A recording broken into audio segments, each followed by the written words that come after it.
ହଁ ସେଇ same same ଲଜିକରେ ହିଁ ହବ।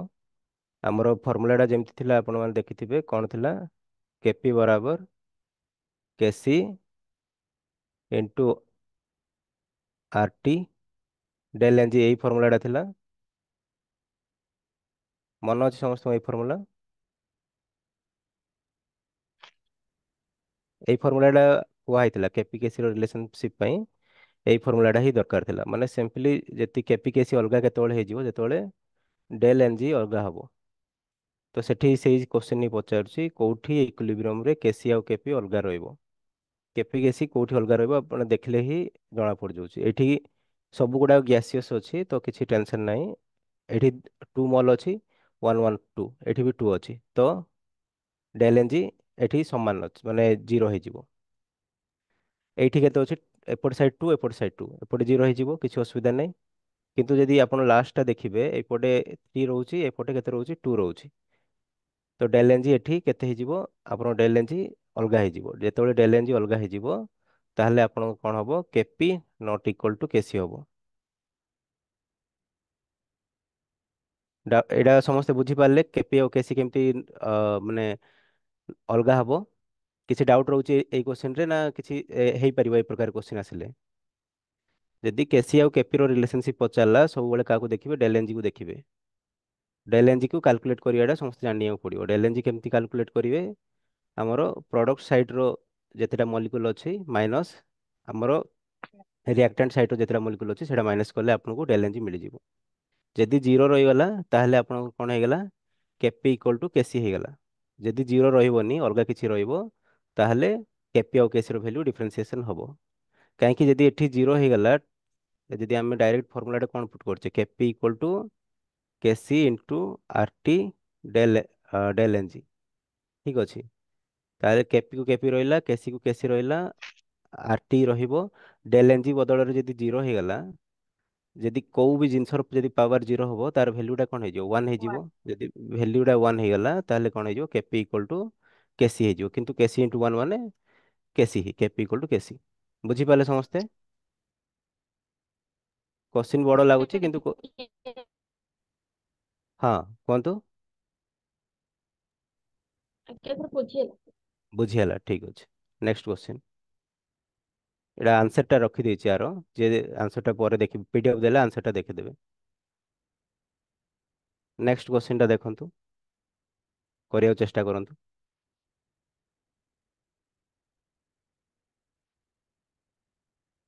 ଗୋଟେ ଇକ୍ୱେସନ୍ ଦେଇ ଦେଇଛି, ତାର ଇକ୍ୱିଲିବ୍ରିୟମ୍ କନଷ୍ଟାଣ୍ଟ ଦେଇ ଦେଇଛି। ଆଉ ଗୋଟେ ଇକ୍ୱେସନ୍ ଦେଇଛି, ତାର ଇକ୍ୱିଲିବ୍ରିୟମ୍ କନଷ୍ଟାଣ୍ଟ ପଚାରୁଛି। ଭଲ କ୍ୱେଶ୍ଚିନ୍ଟା, 2008 AIPMT ରେ ପଚାରିଥିଲା, ନ୍ୟୁମେରିକାଲ ଟାଇପ୍ କ୍ୱେଶ୍ଚିନ୍, ଆରାମରେ ହେଇପାରିବ। ଗୋଟେ ଇକ୍ୱେସନ୍ ତାର ଇକ୍ୱିଲିବ୍ରିୟମ୍ କନଷ୍ଟାଣ୍ଟ ଦେଇଛି, ଆଉ ଗୋଟେ ଇକ୍ୱେସନ୍ ଦେଇଛି ତାର ଇକ୍ୱିଲିବ୍ରିୟମ୍ କନଷ୍ଟାଣ୍ଟ ପଚାରିଛି। AIPMT 2008 ର କ୍ୱେଶ୍ଚିନ୍ଟା, ଭଲ question.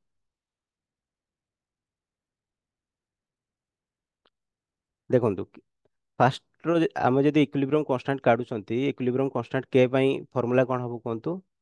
Product cider କନସେନ୍ଟ୍ରେସନ୍ର power ଗୁଡାକର coefficient ହବ। କୋଫିସିଏଣ୍ଟ ଗୁଡାକ କଣ ହବ, ପାୱାର ହେଇଯିବ। ଏଇଟା ହାଫ୍ ହବ, ଆଉ ଆଇ ସେଟା ଟୁ 1/64। ଭେରି ଗୁଡ୍, 1/64 କରିଥିଲେ ଏଇଟା। ବୁଝିପାରିଲେ ନାଇଁ କେମିତି ସାର୍, ବୁଝିଲେ? ହଁ, ସାର୍ ବୁଝିପାରିଲି ସାର୍, ମୁଁ କରିକି ଏବେ ବୁଝିଲି। ବୁଝିଲେ ତ, ଭେରି ଗୁଡ୍। H2 ର ପାୱାର ହାଫ୍ ହବ, ଆଉ I2 ର ପାୱାର ବି କଣ ହବ, ହାଫ୍ ହବ। ଏଇଟା ଫାର୍ଷ୍ଟ ଟାଇମ୍ ଆପଣ କରିବେ ବୁଝିବା ପାଇଁ, ଆଉ ସେକେଣ୍ଡ ଟାଇମ୍ ଡାଇରେକ୍ଟ ପୁଟ୍ କରିବେ। ଠିକ୍ ଅଛି। HI ର କନସେନ୍ଟ୍ରେସନ୍ ହବ। ଏଇଟା କୋଉ ପାଇଁ କେ ଆସିଲା, ଯଦି ଏଇଟାକୁ K1 ନେଇଯିବେ, ଫାର୍ଷ୍ଟ ଇକ୍ୱେସନ୍ ପାଇଁ ଆମର ଇକ୍ୱିଲିବ୍ରିୟମ୍ କନଷ୍ଟାଣ୍ଟ ଆସିଲା। ସେକେଣ୍ଡ ଇକ୍ୱେସନ୍ ପାଇଁ ଇକ୍ୱିଲିବ୍ରିୟମ୍ କନଷ୍ଟାଣ୍ଟ କେମିତି ଆସିବ, ପ୍ରଡକ୍ଟ ସାଇଡ୍ଟା ଫାଷ୍ଟ ନେବେ, HI ର କନସେନ୍ଟ୍ରେସନ୍ 2 ବାଇ H2 ର କୋଫିସିଏଣ୍ଟ କିଛି ନାହିଁ, I2 ର ବି କୋଫିସିଏଣ୍ଟ କିଛି ନାହିଁ। ଠିକ୍ ଅଛି। ମାନେ ଏଇ ପ୍ରକାର ଯଦି ଦୁଇଟା ଜିନିଷକୁ କମ୍ପେୟାର କରିବାକୁ କହୁଛି, ଆପଣ K1 ଆଉ K2 କୁ କେମିତି ରିଲେସନସିପ୍ ରଖିବେ, ସେଇଟା ହଉଛି ଇମ୍ପୋର୍ଟାଣ୍ଟ ପଏଣ୍ଟ, ଆଉ କିଛି ନାହିଁ। K1 କେମିତି ରିଲେଟେଡ୍ ହବ K2, କିଏ କହିପାରିବ?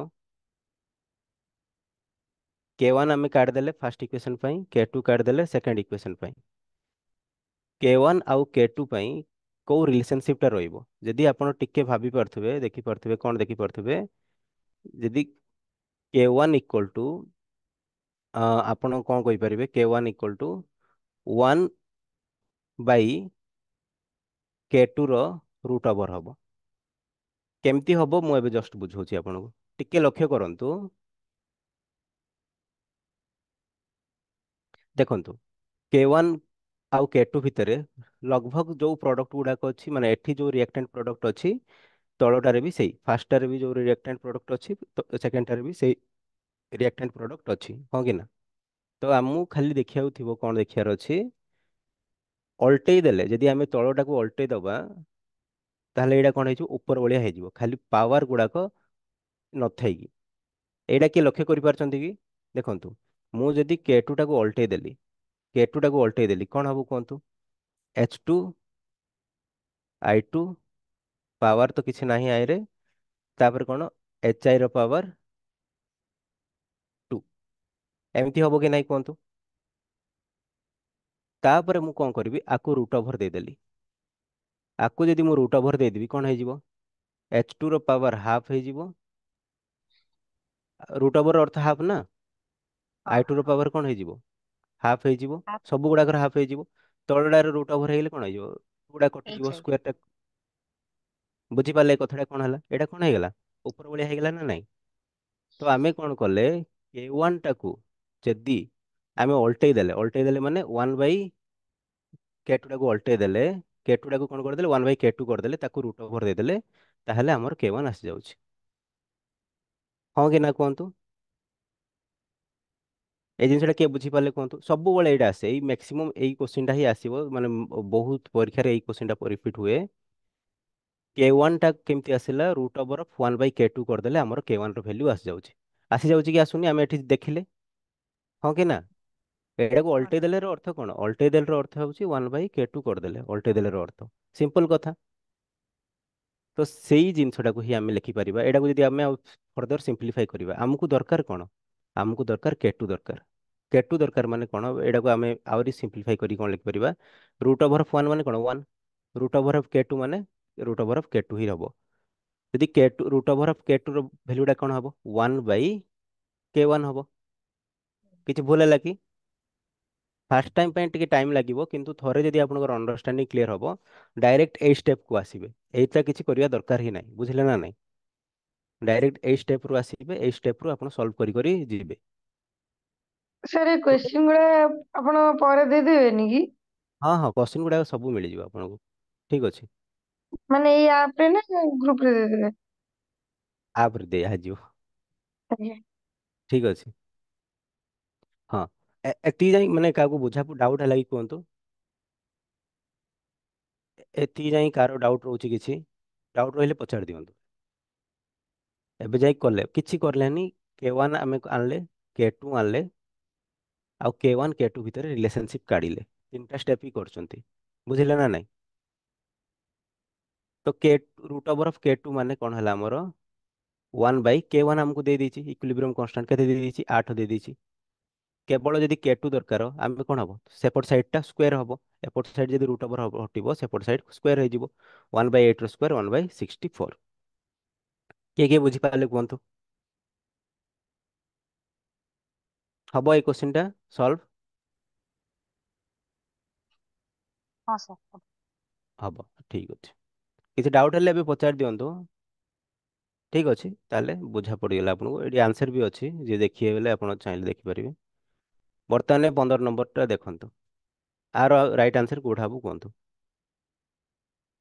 କେପି କାଢିବାକୁ କହିଛି, ଗ୍ୟାସ୍ ଗୁଡାକ ୱିଚ୍ ଅଫ୍ ଦ ଫଲୋଇଂ, ମାନେ କେପି ଦେଇଛି, କୋଉ କେପିଟା ରାଇଟ୍ କୋଉ କେପିଟା ରଙ୍ଗ।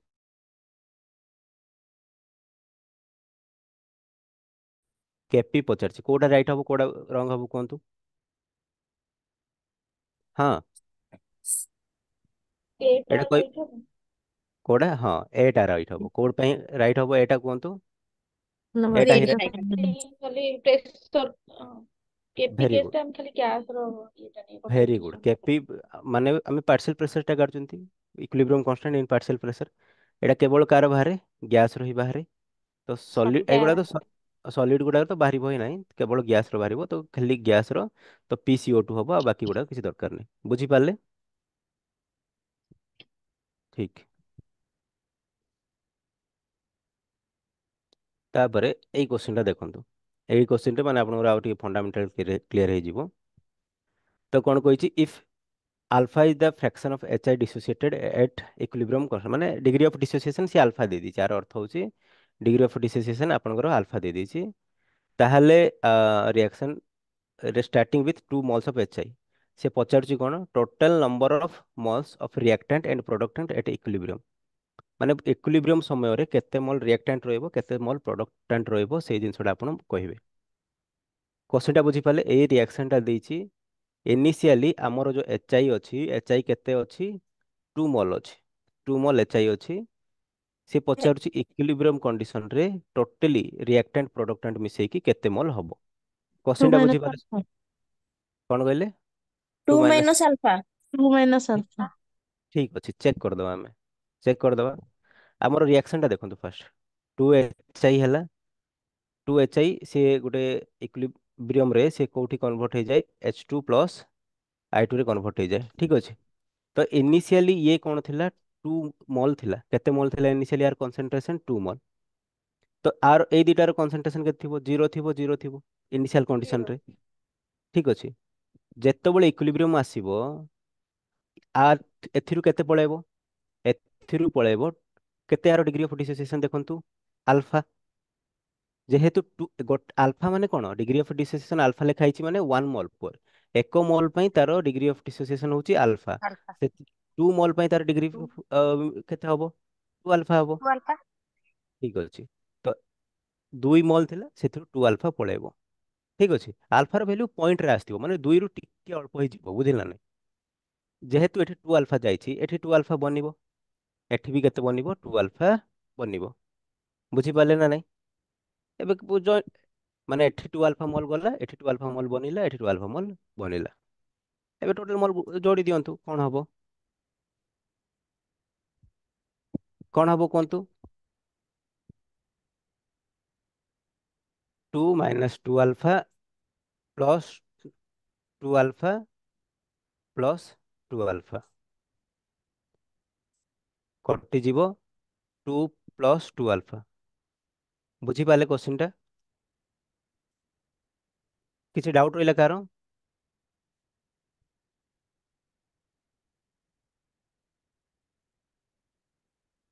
ଯଦି ଇକ୍ୱିଲିବ୍ରିୟମ ରେ ଏଟା ସେ ଥ୍ରୀ ଆମକୁ କି ଫୋର ମୋଲ ଥାନ୍ତା ମାନେ ଏତେ ହଁ ମାନେ Hi4 ଥାନ୍ତା ମାନେ ଆପଣ କଣ କରିଥାନ୍ତେ ଏଠି 4 କରିଥାନ୍ତେ ଏଠି ବି 4 ସବୁଠି ଖାଲି 4 ହେଇଯାଇଥାନ୍ତା ବୁଝିପାରିଲେ ନା ନାଇଁ ଆଜ୍ଞା ତାପରେ ସବୁ ବୁଝିପାରିଲେ ଆଡ କରିଦେଇଥିବୁ ହଁ ସବୁ ଆଡ୍ ସେ କରିଦେବେ ଟୋଟାଲ ଟା ପଚାରିଛି ନା ଟୋଟାଲ ଟା ପଚାରିଛି ଆମକୁ ଆଜ୍ଞା ଠିक ତାପରେ ଏଇଟା ଗୋଟେ ଦେଖନ୍ତୁ ଏଇ क्वेश्चन ଟା the rate of constant for forward and backward reaction हाँ बैकवर्ड रिएक्शन रो कांस्टेंट दे दीची फॉरवर्ड रिएक्शन रो कांस्टेंट आउ बैकवर्ड रिएक्शन रो से कांस्टेंट देइछि इक्विलिब्रियम कांस्टेंट से पचारिछि कोन पचारिछि फॉर इक्विलिब्रियम कांस्टेंट से खाली खाली इक्विलिब्रियम कांस्टेंट पचारिछि माने हमर इक्विलिब्रियम रे कोन हुए माने जो रिवर्सिबल रिएक्शन रे गोटे फॉरवर्ड रिएक्शन हुए गोटे बैकवर्ड रिएक्शन हुए ସେଠି forward forward reaction Bai backward ହବ ଡିଭାଇଡ ହେଇଯିବ भेरी गुड आमर फॉर्मूलाटा कौन थिला यदि इक्विलिब्रियम कांस्टेंट आमे चाहूचे कौन चाहूचे इक्विलिब्रियम कांस्टेंट चाहूचे आमे फॉरवर्ड रिएक्शन पे कांस्टेंट बाय बैकवर्ड रिएक्शन पे कांस्टेंट आमे डिवाइड कर देबा यदि आमे डिवाइड कर देबा ताहले हमर आसी जीवो हां कि ना बहुत सिंपल तो कौन हबो फॉरवर्ड रिएक्शन टा हमर कौन देथिला कोंतु 1.1 * 10⁻² देथिला बैकवर्ड रिएक्शन पे कांस्टेंट टा केते देथिला 1.5 * 10⁻³ ठीक अछि कटाकटी करंतु आपण एबे 10⁻³ यदि ऊपर को जीवो 10⁻+3 हे जीवो तो 1.1 * 10⁻² +3 हेबो तळे 1.5 अछि ही तो 1.1 / 1.5 * 10 हो जीवो ठीक अछि ताहले आपनकर सिंपली कोन हो जीवो 11/1.5 11/1.5 माने 110/15 110/15 गले 15 × 7 = 105 दशमिक 3 समथिंग एमती हबो ठीक अछि 7.3 समथिंग आसीबो बुझि पाले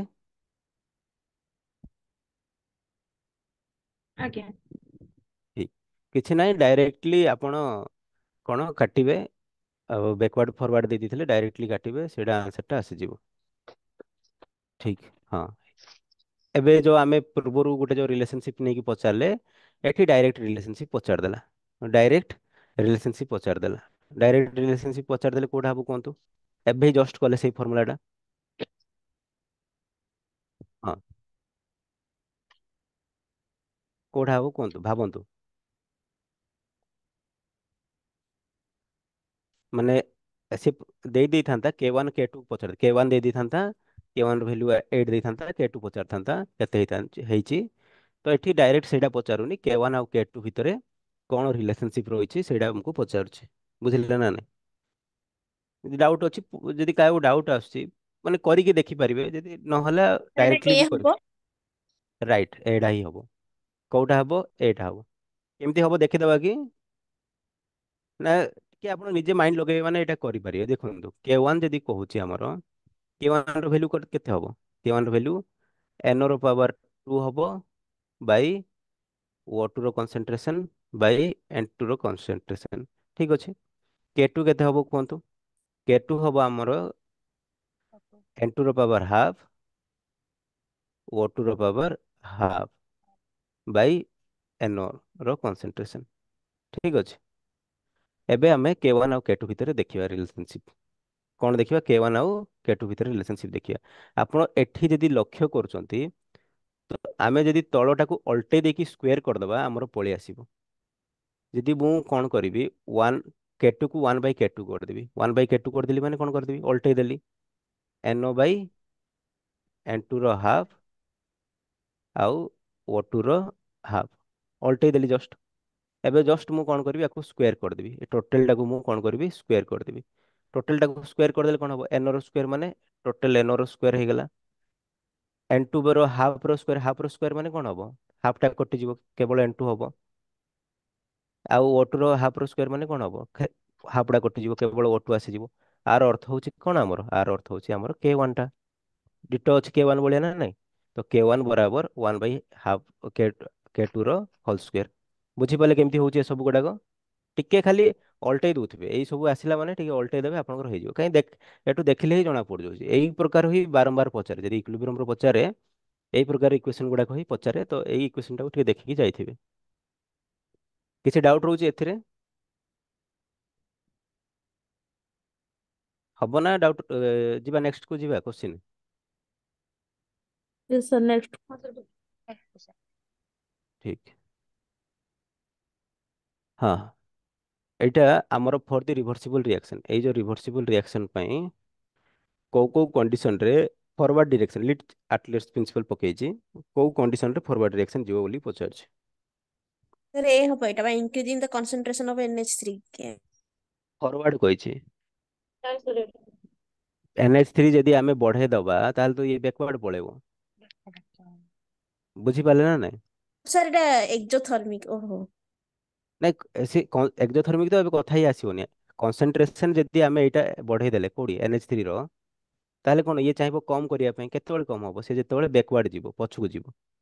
NH3 ଟା ଭାଙ୍ଗିବ ଯେତେବେଳେ H2N2 ବୁଝିଲେ ନା ଏକ୍ଜୋଥର୍ମିକ ଏଣ୍ଡୋଥର୍ମିକ ସେଇଟା ଏବେ ଭାବିବାନି ଯେତେବେଳେ temperature sir D hub D ହବ ଡି ହବ।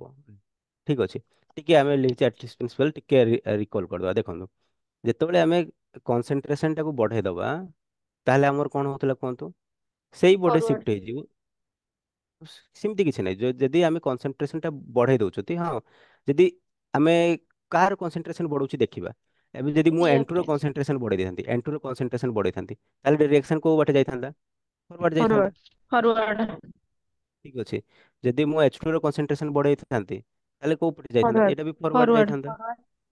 କିନ୍ତୁ ଯଦି ମୁଁ NH3 ର ବଢେଇଥାନ୍ତି ତାହେଲେ ଏଇଟା କୋଉ ପଟେ ଯିବ କୁହନ୍ତୁ बैकवर्ड ବ୍ୟାକୱାର୍ଡ। କୋଉ ପଟେ ଯିବ ବ୍ୟାକୱାର୍ଡ। ଏଇଟା ଦେଖିବେ କାର କନସେଣ୍ଟ୍ରେସନ ଟା ବଢଉଛନ୍ତି। ଏଇଟା ହେଲା କନସେଣ୍ଟ୍ରେସନ କଥା। ଏବେ ଦେଖିବି ମୁଁ ଯଦି ପ୍ରେସର କଥା ଦେଖିଲି କାହା କଥା ଦେଖିଲି ପ୍ରେସର କଥା। ଠିକ ଅଛି। ପ୍ରେସର ଯଦି ମୁଁ ବଢେଇବି ଆମର ରିଆକ୍ସନ ଟା କୋଉ ପଟେ ଯିବ କୁହନ୍ତୁ more forward more number of molecule ମୋର ନା ଲେସ୍ କୁହନ୍ତୁ लेस ମୋର ନା ना ଲେସ୍ प्रिंसिपल लेस लेस ଯଦି ପ୍ରେସର ଟା ମୁଁ ବଢେଇଲି ସେଇପଟେ ମୋର ରିଆକ୍ସନ ଟା ସିଫ୍ଟ ହେଇଯିବ ଯୋଉ ପଟେ କି କୋଉ ପଟେ ଥିବ less less number number of molecule, हाँ कि ना। अब जदि प्रेशर टा कमेइली ताहले more more number of number of molecule, एटा ही थिला ना हमरो। तापर हमर कोन थिला, आज्ञा टेम्परेचर थिला, टेम्परेचर थिला। जदि गुटे एडा एक्सोथर्मिक कि एंडोथर्मिक मते कोंतु ए रिएक्शन टा। एक्सोथर्मिक एक्सोथर्मिक, एक्सोथर्मिक, एक्सोथर्मिक काहे एक्सोथर्मिक, जदि ଭିତରେ एंडोथर्मिक heat हेइथान ନୁହଁ। एंडोथर्मिक हेइथांता हीट टा को पड़े थांता, रिएक्टेंट बाटे थांता, हाँ कि ना। बुझी पाले, यदि हीट टा रिएक्टेंट पाठे थांता ताहले आमे दउचे हीट, एठी किछि बाहारुछि हीट टा प्रोडक्ट साइड रो अछि, यार अर्थ कोन, हीट टा बाहारुछि। जेतेबेले रिएक्शन टा हमर एक्सोथर्मिक, आमे टेम्परेचर कम देले हबो, टेम्परेचर कोन कम देले हबो। जेतेबेले एडा एंडोथर्मिक, ताहले टेम्परेचर आमे अधिक देबा दरकार। बुझी पाले। ଆଜ୍ଞା এই তিনটা কন্ডিশন নেকি আপন এটা আরামরে সলভ করে পারিবে। ফার্স্ট দেখুন by increasing concentration of NH3, আপন যদি NH3 র কনসেন্ট্রেশন বড়াইবে তাহলে এটা কোন ব্যাকওয়ার্ড হয়ে যাব। ঠিক আছে, তো এটা আমକୁ পচারছি ফরওয়ার্ড, তো ফার্স্ট অপশন হবনি। ডিক্রিজিং দি প্রেসার, প্রেসার যদি কমাইলে তাহলে ଆମ କୋଉ ପଟେ ପଳେଇବ କୁହନ୍ତୁ। ବ୍ୟାକୱାର୍ଡ ଯିବ ମୋର ପ୍ରେସର ନମ୍ବର ମୋର ଅଫ ନମ୍ବର ଅଫ ମଲିକୁଲ କୁ ପଳେଇବ। ମୋର ଏଇପଟେ କେତେଟା ମଲିକୁଲ ଅଛି, ଏଇପଟେ ଆମର ଚାରିଟା ଅଛି। ଚାରିଟା ତ କୋଉ ପଟେ ପଳେଇଲା, ବ୍ୟାକୱାର୍ଡ କାନି ପଳେଇଲା, ତ ଏଇଟା ବି ହବନି। by decreasing concentration of N2 ଆଉ H2, ଯଦି ଆମେ N2 ଆଉ H2 ର କନସେଣ୍ଟ୍ରେସନ ବଢେଇ ଥାନ୍ତେ ତାହେଲେ ସେ ଫରୱାର୍ଡ ଯାଇଥାନ୍ତା, କିନ୍ତୁ ଆମେ ଏବେ କଣ କରୁଛେ କମେଇ ଦଉଛେ, କମେଇ ଦେଲେ ସେଟା କୁଆଡେ ଆସିଯିବ, ବେକୱାର୍ଡ ଆସିଯିବ ପୁଣି। ବୁଝିପାରିଲେ ନା ନାଇଁ। ତ କୋଉ ଆଜ୍ଞା ଅପସନ ବଞ୍ଚିଲା, ତାହେଲେ ଅପସନ ଡି ହିଁ ବଞ୍ଚିଲା ଆଉ, ବୁଝିଲେ। ଏଇଟା ଏକ୍ସୋଥର୍ମିକ ଟା, ସେଥିପାଇଁ ଆମର ଟେମ୍ପରେଚର କୁ ଡିକ୍ରିଜ କରିଦେଲେ ଆଉ ପ୍ରେସର ଟାକୁ ବଢେଇ ଦେଲେ। ପ୍ରେସର ଟାକୁ ବଢେଇ ଦେଲେ ଅର୍ଥ କଣ, ଯୋଉ ପଟେ କମ ନମ୍ବର ଅଫ ମଲିକୁଲ ଅଛି, କୋଉ ପଟେ କମ ନମ୍ବର ଅଫ ମଲିକୁଲ ଅଛି, ଏଠି ଦୁଇଟା ହିଁ ଅଛି, ଏପଟେ ଚାରିଟା ଅଛି, ଦୁଇଟା ପଟେ ପଳେଇଲା ମାନେ ଫରୱାର୍ଡ ହେଇଗଲା। ଠିକ ଅଛି, ବୁଝିପାରିଲେ। ଲି ଚାଟଲିୟର୍ସ ର ଆଜ୍ଞା ଗୋଟେ ଆସିବାଟା ଆସିବ ହେଇ କ୍ୱେଶ୍ଚିନ୍, କାହିଁକି ବହୁତ ଇମ୍ପୋର୍ଟାଣ୍ଟ ନାଁ ରୁ ଆସିଯାଇଛି ନା, ତ ଆସିବ କ୍ୱେଶ୍ଚିନ୍ ଟା, ତ ଆପଣ ଟିକେ ଦେଖିଥିବେ ଲି ଚାଟଲିୟର୍ସ। ଠିକ ଅଛି, ହଉ। ଏଇଟା ଦେଖନ୍ତୁ, ଏଇଟା ଟିକେ ଭାବନ୍ତୁ, ଏଇଟା ଏକ୍ସୋଥର୍ମିକ କି ଏଣ୍ଡୋଥର୍ମିକ ମତେ ଫାଷ୍ଟ କୁହନ୍ତୁ। del H ମାନେ କଣ କହିଛି, the value of del H for the reaction is less than zero. Less than zero ମାନେ କଣ, del H ସିଏ ନେଗେଟିଭ ଲେଖିଛି। del H ନେଗେଟିଭ ହେଲେ ଆମର ଏଇଟା ଏକ୍ସୋ କି ଏଣ୍ଡୋ କୁହନ୍ତୁ ମତେ। ଏକ୍ସୋ ଏକ୍ସୋଥର୍ମିକ, କୋଉ ଥର୍ମିକ, ଏକ୍ସୋଥର୍ମିକ। del H ମନେ ରଖିଦେବେ, del H ଯେତେବେଳେ ନେଗେଟିଭ ହବ, ସେ ଲେଖିବି ନାହିଁ, ସେ ଲେଖିଛି ଲେସ୍ ଦେନ୍ ଜିରୋ କହିଛି, ତାହେଲେ କଣ ହେଇଟା ହବ, ଯେତେବେଳେ del H ଟା ନେଗେଟିଭ ହବ ତାହେଲେ ଏଇଟା କୋଉ ଥର୍ମିକ, ଏକ୍ସୋଥର୍ମିକ। ଠିକ ଅଛି, ଏକ୍ସୋଥର୍ମିକ। ବୁଝିପାରିଲେ। ଆଜ୍ଞା ହଁ, ତ ଏକ୍ସୋଥର୍ମିକ ପାଇଁ କୋଉ କଣ୍ଡିସନ ଟା ସାଟିସ୍ଫାଇ କରିବ। ଏକ୍ସୋଥର୍ମିକ ହେଲେ ଆମର କଣ, ଟେମ୍ପରେଚର ଲୋ ହବାକୁ ପଡିବ, ଲୋ ଟେମ୍ପରେଚର ହବାକୁ ପଡିବ କି ନାଇଁ, ଏବେ ଜଷ୍ଟ ପଢିଲେ। ଏଣ୍ଡୋ ହେଲେ ହାଇ ଟେମ୍ପରେଚର କରିବେ, ଏକ୍ସୋଥର୍ମିକ ପାଇଁ लो ଟେମ୍ପରେଚର କରିବେ। ତ लो ଟେମ୍ପରେଚର କୋଉଠି ଦେଖିବେ, ତିନିଟା ଜାଗାରେ ଅଛି। ଆଉ ସେ ଏଇଟା ଆଉ କାହା କଥା କହିଛି, ପ୍ରେସର କଥା କହିଛି। ଏଇଠି କଣ ଫର୍ମେସନ ଫର ଦି XY4 ଫର୍ମେସନ ହବ କହିଛି। ତ ରିଆକ୍ସନ ଟା ବ୍ୟାକୱାର୍ଡ ଯିବା ଦରକାର କି ଫରୱାର୍ଡ ଯିବା ଦରକାର କୁହନ୍ତୁ। ଫରୱାର୍ଡ ଯିବ ଫରୱାର୍ଡ ଯିବା, ଫରୱାର୍ଡ ଗଲେ ହିଁ XY4 ଫର୍ମେସନ ହବ, ହଁ କି ନା। ତ ଫରୱାର୍ଡ ପାଇଁ ଆମେ ପ୍ରେସର ଟା ବଢେଇବା କି କମେଇବା। High high pressure high pressure ଦବା, କାହିଁକି, ଯେତେବେଳେ ଆମେ ପ୍ରେସର ଟା ବଢେଇବା କୋଉ ପଟେ ସିଫ୍ଟ ହବ, ଯୋଉ ପଟେ ଲେସ୍ ନମ୍ବର ଅଫ ମଲିକୁଲ ଅଛି। ମଲିକୁଲ ଅଛି ସେଇଟା ଏଇ ହବ। ଏଇପଟେ ଟୋଟାଲ କେତେଟା ଅଛି, ପାଞ୍ଚଟା ଅଛି। ଏଇପଟେ ଟୋଟାଲ କେତେଟା ଅଛି, ଦୁଇଟା ଅଛି। ତ ଆମେ ଯେତେବେଳେ ପ୍ରେସର ଟା ବଢେଇ ଦବା ତାହେଲେ କଣ ହବ, ଲେସ୍ ଅଛି ମାନେ ପ୍ରଡକ୍ଟ ସାଇଡରେ ଲେସ୍ ଅଛି, ପ୍ରଡକ୍ଟ କାଲି ଯିବ ମାନେ ଫରୱାର୍ଡ ହେଇଯିବ। ତ ଆର ଅପସନ ଟା କଣ ହବ, ରାଇଟ ଆନ୍ସର ଟା ହାଇ ପ୍ରେସର ଲୋ ଟେମ୍ପରେଚର। ସିଏ ସେଇଟା ବୁଝିପାରିଲେ। ହବ ଆଜ୍ଞା ଠିକ। ହୁଁ। ଏବେ ଏଇଟା ଦେଖନ୍ତୁ, ଏଠି ବି del H ନେଗେଟିଭ ଦେଇଛି, ତ କଣ ହବ, ସବୁବେଳେ लो ଟେମ୍ପରେଚର ହବ। ଛାଡ଼ିଦେବେ ସେଇଟା। del H ଯେତେବେଳେ ଆପଣ ନେଗେଟିଭ ଦେଖିଦେଲେ ତାହେଲେ ମନକୁ ଆଣିଦେବେ लो ଟେମ୍ପରେଚର। ଠିକ, ସେଇଟା ତ ହେଲା। ସେଇଟା ଆଉ ହବ କଣ, product which of the following condition favor maximum formation of the product, ମାନେ X2 କୋଉ କଣ୍ଡିସନରେ ଫର୍ମେସନ ହବ ପଚାରୁଛି। ଠିକ ଅଛି, ଏଇଟା ବି କଣ ହବ କୁହନ୍ତୁ। ପ୍ରେସର ହିଁ କଣ ଅଧିକ କରିବାକୁ ପଡିବ କି କମ କରିବାକୁ ପଡିବ? ଅଧିକ କରିବାକୁ ପଡିବ। ଅଧିକା। ଅଧିକ କରିବାକୁ, ପ୍ରେସର ଟାକୁ ଅଧିକ କରିବାକୁ ପଡିବ, ତାର ଭଳିଆ ହିଁ। ଅଧିକ ପ୍ରେସର କଲେ ଲ ଯୋଉଠି ମଲିକୁଲ ଅଛି ସେପଟେ ଯିବ। ତ ହାଇ ପ୍ରେସର, ହଁ high pressure low temperature, option C ଟା ହିଁ ହବ। ଠିକ ଅଛି। ଆଜ୍ଞା। ଠିକ। କାହାଣୀ ଠିକ ଅଛି। ଏଇଟା ଦେଖନ୍ତୁ ବଢିଆ କ୍ୱେଶ୍ଚନ ଟା, ଆଉ ଟିକେ କନସେପ୍ଚୁଆଲ କ୍ଲାରିଟି ହବ। ପିଏମଟି 2007 ରେ ପଚାରିଥିଲା। ଠିକ ଅଛି। ଏ ୱିକ୍ ଏସିଡ, ଏଇଟା ଦେଇଛି ୱିକ୍ ଏସିଡ ଦେଇଛି ଏଚ ଏ। ଠିକ ଅଛି। ଯେତେବେଳେ କେ ଦେଇଛି ମାନେ ସେଟା ଗୋଟେ ୱିକ୍ ଏସିଡ ହେଇଥିବ ହେଲା। dissolve in 1 liter of water, the percentage of acid dissociated in equilibrium is closest to। ଠିକ ଅଛି। ମାନେ ସେ ସିମ୍ପଲି କଣ ପଚାରୁଛି, ପରସେଣ୍ଟେଜ ଅଫ ଏସିଡ ପଚାରୁଛି। ପରସେଣ୍ଟେଜ ଅଫ ଏସିଡ ଡିସୋସିଏଟେଡ, ଆର ଅର୍ଥ କୁହନ୍ତୁ ତ। ପରସେଣ୍ଟେଜ ସେଟା ଅଫ ଯୋଉ ଏସିଡ, ଡିଗ୍ରୀ ଅଫ ଡିସିଏସନ ଇଏଟା ପଡିବ କି? Very good. ରୁଲଟା ପରସେଣ୍ଟେଜ ଅଫ, ହଁ percentage K of K by C, acid. Sir ଏଟା ଏଇଟା, root over. K by C ପକେଇଦେଲେ ଆମର ଡାଇରେକ୍ଟଲି। ସାର୍ ହଁ ହଁ କୁହନ୍ତୁ। ସାର୍ ଏଇଟା ହବ 0.100 ଇଣ୍ଟୁ 100 ଡିଭାଇଡେଡ ବାଇ କେ ହେଇଯିବ, ମାନେ ଯୋଉଟା ଦେଇଛି, ମାନେ ପରସେଣ୍ଟେଜ କାଢିବାକୁ ହେଲେ। କଣ କହିଲେ, କୋଉ ଫର୍ମୁଲାଟା କହିଲେ ଆଉଥରେ କୁହନ୍ତୁ। ମାନେ କଣ କରିଲେ କୁହନ୍ତୁ, ଆମେ ଡାଇରେକ୍ଟ ଇଏ କରନ୍ତୁନି। କଣ କରିବେ କୁହନ୍ତୁ ଖାଲି, କୋଉ ଫର୍ମୁଲାଟା ପକେଇଲେ, କୋଉ କନସେପ୍ଟ ଆପ୍ଲାଏ କଲେ।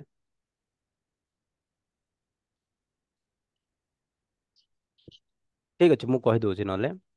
ଆମର ମାନେ ଫାଷ୍ଟ ବେସିକ କହିଦଉଛି, ତାପରେ ଆମେ ସର୍ଟ ଟ୍ରିକ୍ ପଢେଇ ଦିବା। ଠିକ ଅଛି। ସର୍ଟ ଟ୍ରିକ୍ ରେ କେମିତି କରିବା ଲେଟର ଷ୍ଟେଜରେ ଦେଖିବା। ଏବେ ଖାଲି ଆମର ବେସିକ ଜିନିଷଟା ଦେଖିବା। ବେସିକ ଜିନିଷ ମାନେ କଣ ହବ, ଯେତେବେଳେ ଏସିଡ ଗୋଟେ ଅଛି, ସିଏ କଣ ହବ, ଡିସୋସିଏସନ ହବ। ୱିକ୍ ହଉ ଷ୍ଟ୍ରଙ୍ଗ ହଉ, ଯଦି ସେ ଡିସୋସିଏସନ ହବ ତ କଣ ହବ, H ପ୍ଲସ ହବ ଆଉ A ମାଇନସ ହବ। ସିମ୍ପଲ କଥା। ଠିକ ଅଛି। ଯଦି ଆର ଆମ କେ ର ଭ୍ୟାଲ୍ୟୁ କାଢିବା, କେ ର ଭ୍ୟାଲ୍ୟୁ କାଢିବାକୁ, ଆୟୋନାଇଜେସନ କନଷ୍ଟାଣ୍ଟ ଅଫ ଏସିଡ, କେ ର ଭ୍ୟାଲ୍ୟୁ କେମିତି କାଢୁଥିଲେ ଆମେ, କେ ହଉ କେସି ହଉ ସମସ୍ତଙ୍କର ଗୋଟେ ହି ଫର୍ମୁଲା, H ପ୍ଲସ ର କନସେଣ୍ଟ୍ରେସନ ଆଉ A ମାଇନସ ର କନସେଣ୍ଟ୍ରେସନ ବାଇ ଏଚ ଏ ର କନସେଣ୍ଟ୍ରେସନ। ସିମ୍ପଲ, ସମସ୍ତଙ୍କର ଏଇଟା ତ କିଛି ଚେଞ୍ଜେସ ନାହିଁ। ବୁଝିଲେ ନା ନାଇଁ। କିନ୍ତୁ ଗୋଟେ କଥା ଜିନିଷ ଆମେ ମନେ ରଖିବା କଥା, ଇକ୍ୱିଲିବ୍ରିୟମ ସମୟରେ, କୋଉ ସମୟରେ, ଇକ୍ୱିଲିବ୍ରିୟମ ସମୟରେ ଆମର H ପ୍ଲସ ର କନସେଣ୍ଟ୍ରେସନ ଯାହା ହେଇଯିବ, A ମାଇନସ ର କନସେଣ୍ଟ୍ରେସନ ତାହା ହେଇଯିବ। କୋଉ ସମୟରେ ଏଇଟା ହବ, କେବଳ ଇକ୍ୱିଲିବ୍ରିୟମ ରେ। କାହିଁକି, ଆମେ ଦେଖୁଥିଲେ ଯେତେବେଳେ ଆମେ ଏଠୁ 2 ମଲ୍ ଥିଲା, 2 - ଆଲଫା ଦଉଥିଲେ, ଏଠି ବି 2 ଆଲଫା କରୁଥିଲେ, ଏଠି ବି 2 ଆଲଫା କରୁଥିଲେ, ହଁ କି ନା। ତ ଆର କନସେଣ୍ଟ୍ରେସନ ଯେତିକି ହେଇଯିବ, ଆର ବି କନସେଣ୍ଟ୍ରେସନ ସେତିକି ହେଇଯିବ। କୋଉ ସମୟରେ, ଏଟ ଇକ୍ୱିଲିବ୍ରିୟମ ରେ। ବୁଝିପାରୁଛନ୍ତି। ତ ସେଥିପାଇଁ ଆମେ ଏଇଟାକୁ କଣ ଲେଖିପାରିବା, ଆମେ ଯଦି ଏଇଟା କେ ଲେଖିବା, କେ ବଦଳରେ କଣ ଲେଖିପାରିବା, ଏ ମାଇନସ କୁ ବି, ଏ ମାଇନସ କୁ ବି ଆମେ କଣ ଲେଖିପାରିବା, H ପ୍ଲସ ଲେଖିପାରିବା। କାହିଁକି, ଦୁଇଟା ଆଗର କନସେଣ୍ଟ୍ରେସନ ସମାନ ଅଛି। ତ ଆମେ କଣ କରିବା ଏବେ, ଏଇଟାକୁ ଲେଖିପାରିବା H ପ୍ଲସ ର ସ୍କ୍ୱେର ବାଇ ଏଚ ଏ। ମନକର ଏବେ ଲେଖିଛନ୍ତି। କିଛି ଡାଉଟ ଅଛି କାହାର? ଏବେ ମୁଁ ଖାଲି ଯଦି H ପ୍ଲସ ର concentration କାଢିବି, car concentration କାଢିବି, H plus ର କନସେଣ୍ଟ୍ରେସନ। H ପ୍ଲସ ର କନସେଣ୍ଟ୍ରେସନ କାହିଁକି କାଢୁଛି, H ପ୍ଲସ ର କନସେଣ୍ଟ୍ରେସନ ରୁ ହିଁ ଆମେ H ପ୍ଲସ ର ଯେତେ କନସେଣ୍ଟ୍ରେସନ ଅଛି ସେତି ହିଁ ତାର ଆଲଫା ଆସିବ। ସେଥିପାଇଁ ଯେତିକି ସେ ଡିସୋସିଏଟ ହେଇଥିବ, ତାର ଆଲଫାର ଭ୍ୟାଲୁ ସେତିକି ଥିବ। ତ H ପ୍ଲସ ର କନସେଣ୍ଟ୍ରେସନ ମୁଁ କାଢିଦେବି। ଏବେ H ପ୍ଲସ ର କନସେଣ୍ଟ୍ରେସନ କାଢିବାର ଫର୍ମୁଲା ଟା କଣ ହେଇଯିବ କୁହନ୍ତୁ। ଆମର ଏଚ ଟା ସେପଟେ ଗୁଣା ହେଇଯିବ, ଏଚ ଇଣ୍ଟୁ କେ, ଆଉ ଇଏ ସ୍କ୍ୱେର ଥିଲା ତ ଏପଟେ କଣ ହେଇଯିବ, ରୁଟ ଓଭର ହେଇଯିବ। ବୁଝିପାରିଲେ ସମସ୍ତେ ନା କିଛି କାର ଅସୁବିଧା ହଉଛି ବୁଝିବା ପାଇଁ?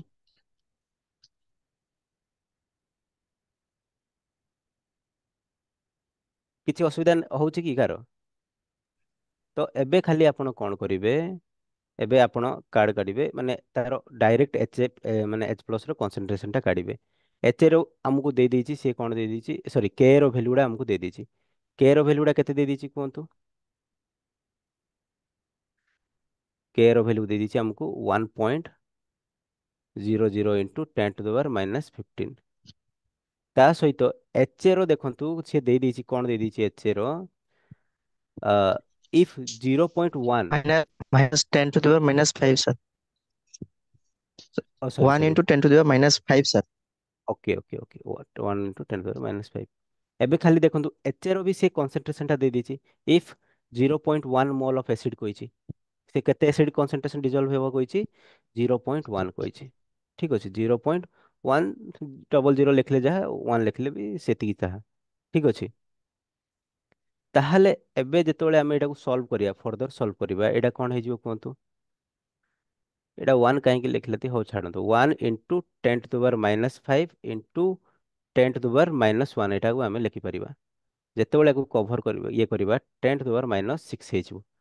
10⁻⁻6 ହେଇଯିବ। 10⁻⁻6 ର ରୁଟ୍ ଓଭର ଯଦି ଆମେ କାଢିବା, ତାହେଲେ କଣ ହେଇଯିବ? 10⁻³ ହେଇଯିବ। କଣ କାଢିଦେଲେ ଏବେ ଆମେ? ଆମେ ଜଷ୍ଟ କାଲେ H ପ୍ଲସ ର କନସେଣ୍ଟ୍ରେସନ ଟା କାଢିଲେ। H ପ୍ଲସ ର କନସେଣ୍ଟ୍ରେସନ ର କାଢିଲା ପରେ ଆମକୁ କଣ ଦରକାର? ଏବେ ଆଲଫା ଦରକାର।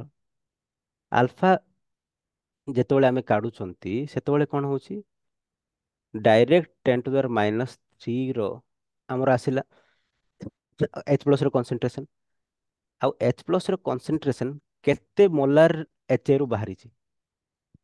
କେତେ ମୋଲାର HA ରୁ ଯଦି ବାହାରିଛି ଆମେ ଜାଣିଦେଲେ, କେତେ ମୋଲାର HA ରୁ ବାହାରିଛି? 0.1 ରୁ ହିଁ ବାହାରିଛି। ଯୋଉ H ପ୍ଲସ ର କନସେଣ୍ଟ୍ରେସନ ଟା ବାହାରିଲା, କୋଉ ଜିନିଷରୁ ବାହାରିଲା? HA ରୁ ବାହାରିଲା। HA ର କନସେଣ୍ଟ୍ରେସନ କଣ ଥିଲା? 0.1 ଥିଲା। ସେଇଟାକୁ ଡିଭାଇଡ କରିଦେବେ, ତ ଆପଣଙ୍କର କଣ ଆସିଯିବ ଦେଖନ୍ତୁ? 10⁻³ ବାଇ 10⁻⁻1 ଉପରକୁ ଗଲେ କଣ ହେଇଯିବ? 10⁻²। ମାନେ ଜଷ୍ଟ ଆର ଭ୍ୟାଲ୍ୟୁଟା କଣ ହେଇଯିବ? 1/100 ମାନେ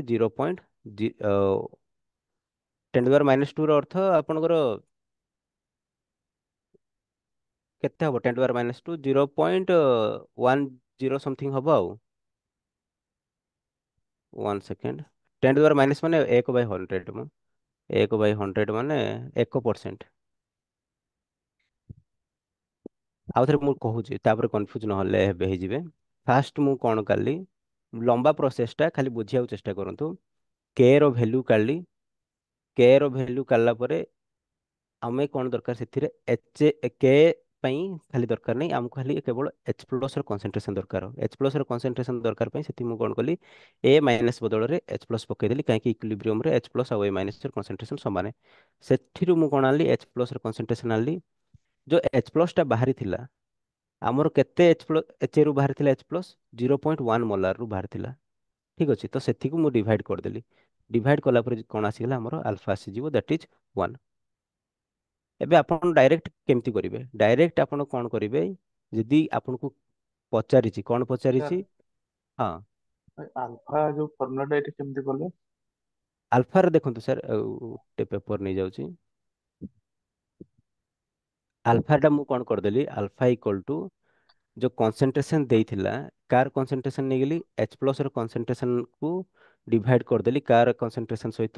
HA ର କନସେଣ୍ଟ୍ରେସନ ସହିତ ଡିଭାଇଡ କରିଦେଲି ଆଲଫା ଆଣିବା ପାଇଁ। କଣ କଲି? ଯୋଉ ସିମ୍ପଲି H ପ୍ଲସ ର କନସେଣ୍ଟ୍ରେସନ କୁ HA ର କନସେଣ୍ଟ୍ରେସନ ସହିତ ଡିଭାଇଡ କଲି। କାହିଁକି କଲି?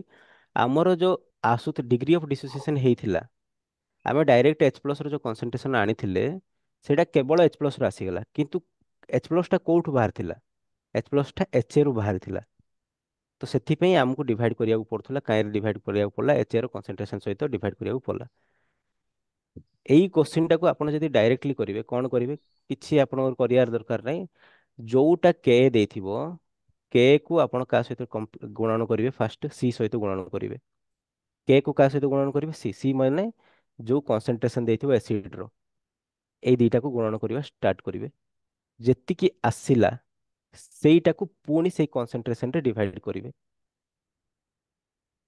ଆପଣଙ୍କର ମାନେ ରୁଟ ଓଭରଟାକୁ, ସରି, ରୁଟ ଓଭରଟାକୁ ଗୁଣନ କରିକି ପୁଣି ସି ରେ ଡିଭାଇଡ କରିଦେବେ, ଆପଣଙ୍କର ଆସିଯିବ।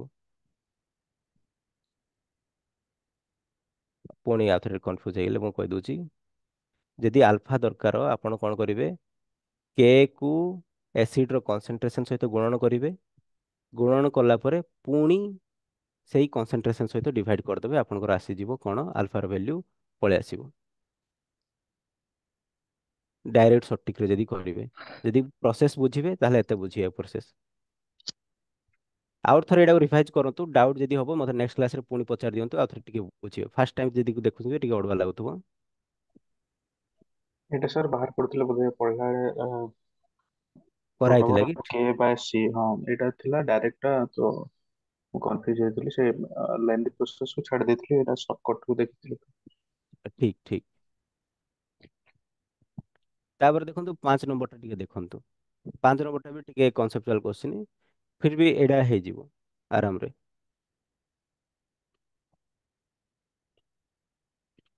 ସିଏ କଣ ପଚାରିଛି, 25 ଡିଗ୍ରୀ ସେଲସିୟସରେ ଦି ଡିସୋସିଏସନ କନଷ୍ଟାଣ୍ଟ ଅଫ ବେସ୍ ର ଡିସୋସିଏସନ କନଷ୍ଟାଣ୍ଟ ଦେଇଛି 1.0 × 10 ଏତିକି। ଠିକ ଅଛି, ମାନେ କେବି ର ଭ୍ୟାଲୁ ଦେଇଦେଇଛି ସିଏ ଆପଣଙ୍କୁ। ତାପରେ କଣ ପଚାରୁଛି, କେବି ର ଭ୍ୟାଲୁ କେତେ ଦେଇଦେଇଛି, 1.0 × 10⁻−12। Okay. The କନସେନ୍ଟ୍ରେସନ of hydroxyl ions, ମାନେ ଯୋଉ OH ମାଇନସ ଆୟନ ର କନସେନ୍ଟ୍ରେସନ ସିଏ କେତେ ଦେଇଦେଇଛି, 0.01 ମୋଲାର ଦେଇଦେଇଛି। ଠିକ ଅଛି। ଦି ବେସ୍ ଉଡ୍ ବି ଆୟନ ଇନ ଦି, ଆଚ୍ଛା ସରି ସରି, ଆମର ବେସ୍ ର ଡାଇରେକ୍ଟ କନସେନ୍ଟ୍ରେସନ ଦେଇଛି। ସେ ଖାଲି ପଚାରୁଛି କଣ ଆମକୁ, ଟୋଟାଲି ବେସ୍ ର କନସେନ୍ଟ୍ରେସନ ଆମକୁ ଦେଇଦେଇଛି କଣ, 0.01। ସେ ପଚାରୁଛି OH ମାଇନସ ର କନସେନ୍ଟ୍ରେସନ କେତେ ହବ। ପୁଣି କୋଶ୍ଚିନ୍ ଟା ବୁଝଉଛି, କେବି ର ଭ୍ୟାଲୁ ଦେଇଛି ହେଲା। କେବି କଣ, ଆମର ଆୟନେସନ କନଷ୍ଟାଣ୍ଟ ଫର ବେସ୍। କେବି ର ମାନେ ଦେଇଛି। ତାପରେ ସେ କଣ ଦେଇଦେଇଛି, BOH ର କନସେନ୍ଟ୍ରେସନ ଦେଇଛି, ମାନେ ଟୋଟାଲି ବେସ୍ ର କନସେନ୍ଟ୍ରେସନ ଟା ଦେଇଦେଇଛି। ସେଇ ବେସ୍ ଡିସୋସିଏସନ ହେଲା ପରେ ଯୋଉ OH ମାଇନସ ବାହାରିବ, ସେଇ OH ମାଇନସ ର କନସେନ୍ଟ୍ରେସନ ଟା ଆମକୁ ପଚାରୁଛି। କୋଶ୍ଚିନ୍ ଟା ବୁଝିପାରିଲେ ସମସ୍ତେ? ଏଇଟା ବି ସେମିତି, ଆମର ଯେମିତି BOH ଟା ଡିସୋସିଏସନ ହବ, ତାହେଲେ BOH ଟା ଡିସୋସିଏସନ ହେଇକି ଆମର କଣ ଦବ କୁହନ୍ତୁ, BOH ଟା ଡିସୋସିଏସନ ହେଇକି B plus plus OH minus ଦବ, ସିମ୍ପଲ କଥା। ଏଥିରେ ଆମର କେବି ର ଭ୍ୟାଲୁ ଟା ଦେଇଦେଇଛି, କିନ୍ତୁ କେବି ଆମେ କେମିତି କାଢନ୍ତି, B ପ୍ଲସ ର କନସେନ୍ଟ୍ରେସନ OH ମାଇନସ ର କନସେନ୍ଟ୍ରେସନ ବାଇ BOH। ଠିକ ଅଛି, ଏତିକି କାଢୁ। କିନ୍ତୁ ଏବେ ଜଷ୍ଟ ପଢିଲେ ଇକ୍ୱିଲିବ୍ରିୟମ ରେ ଆମେ କଣ ହବ, ଇକ୍ୱିଲିବ୍ରିୟମ ରେ B ପ୍ଲସ ର କନସେନ୍ଟ୍ରେସନ ଯାହା ହେଇଯିବ, OH ମାଇନସ ର କନସେନ୍ଟ୍ରେସନ ବି ତାହା ହେଇଯିବ। କୋଉଠି, ଆମର ଇକ୍ୱିଲିବ୍ରିୟମ ରେ। ତାହେଲେ ଆମେ କେବି ବଦଳରେ କଣ ଲେଖିପାରିବା, ଏଇଟା ଏଇଟାକୁ ମୁଁ ଆନ୍ସର ଲେଖି, ବି ହବ। ଆନ୍ସର ଦେଖିବା, କାଢିଆ ଦେଖିବା, ଗୋଟେ ମିନିଟ ବାହାରି କରିଦଉଛି। ଆନ୍ସର ବି ହେଇଗଲେ ବଢିଆ। ଦେଖନ୍ତୁ ତ OH ମାଇନସ ର କନସେନ୍ଟ୍ରେସନ ର ସ୍କୋୟାର। ଠିକ ଅଛି। କାହିଁକି OH ମାଇନସ ର କନସେନ୍ଟ୍ରେସନ ର ସ୍କୋୟାର ହେଲା, B ପ୍ଲସ ର କନସେନ୍ଟ୍ରେସନ OH ମାଇନସ ମାନେ OH ମାଇନସ ର କନସେନ୍ଟ୍ରେସନ ଇକ୍ୱିଲିବ୍ରିୟମ ରେ ସମାନ ହେଇଯିବ, ଇକ୍ୱାଲ ଟୁ BOH। ଠିକ ଅଛି, ଏତିକି ଯାଇ ବୁଝା ପଡୁଛି ସମସ୍ତଙ୍କୁ, କିଛି ଅସୁବିଧା ନାହିଁ।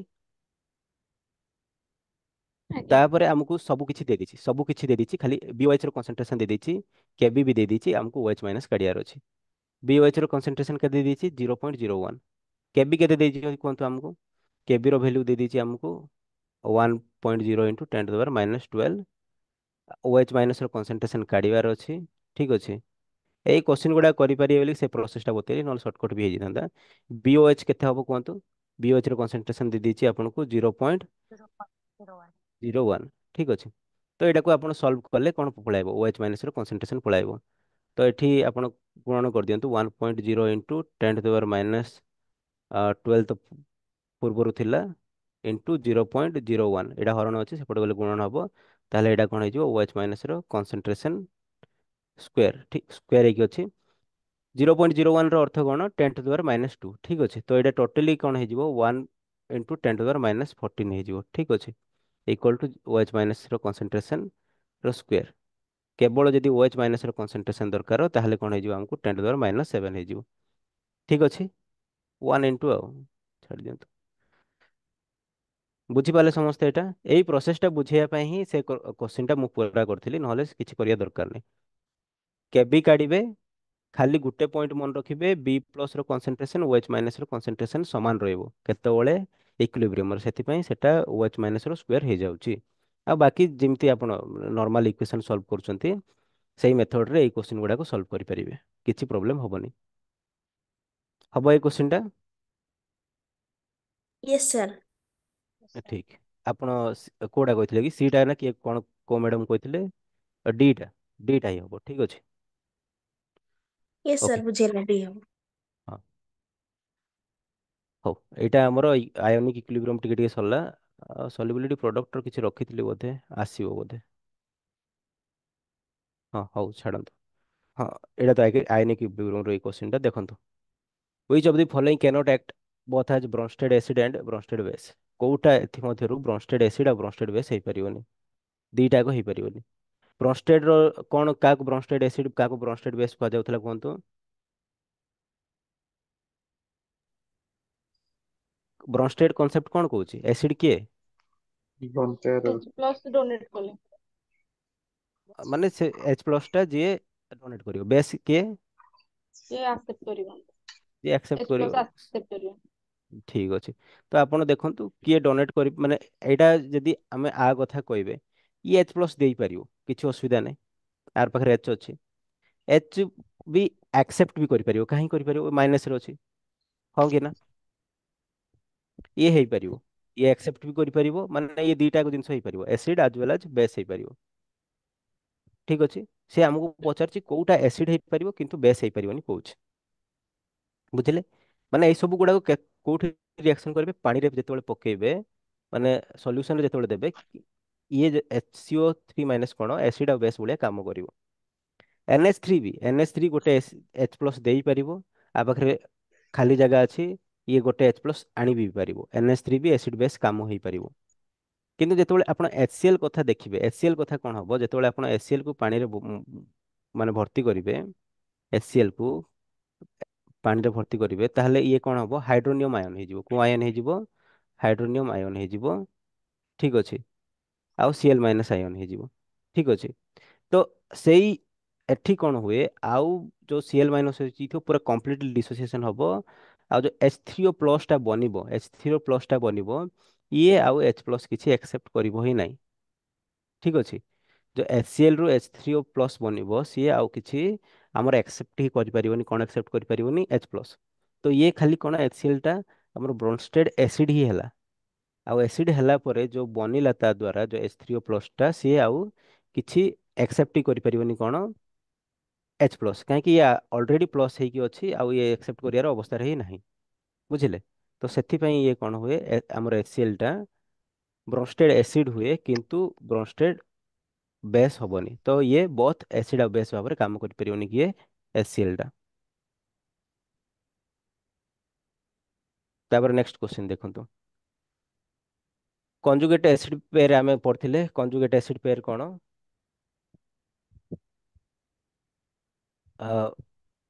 କଞ୍ଜୁଗେଟ ବେସ୍ ଫର୍ ବେସ୍ଡ ଏସିଡ, ହଁ ମାନେ ହଉ।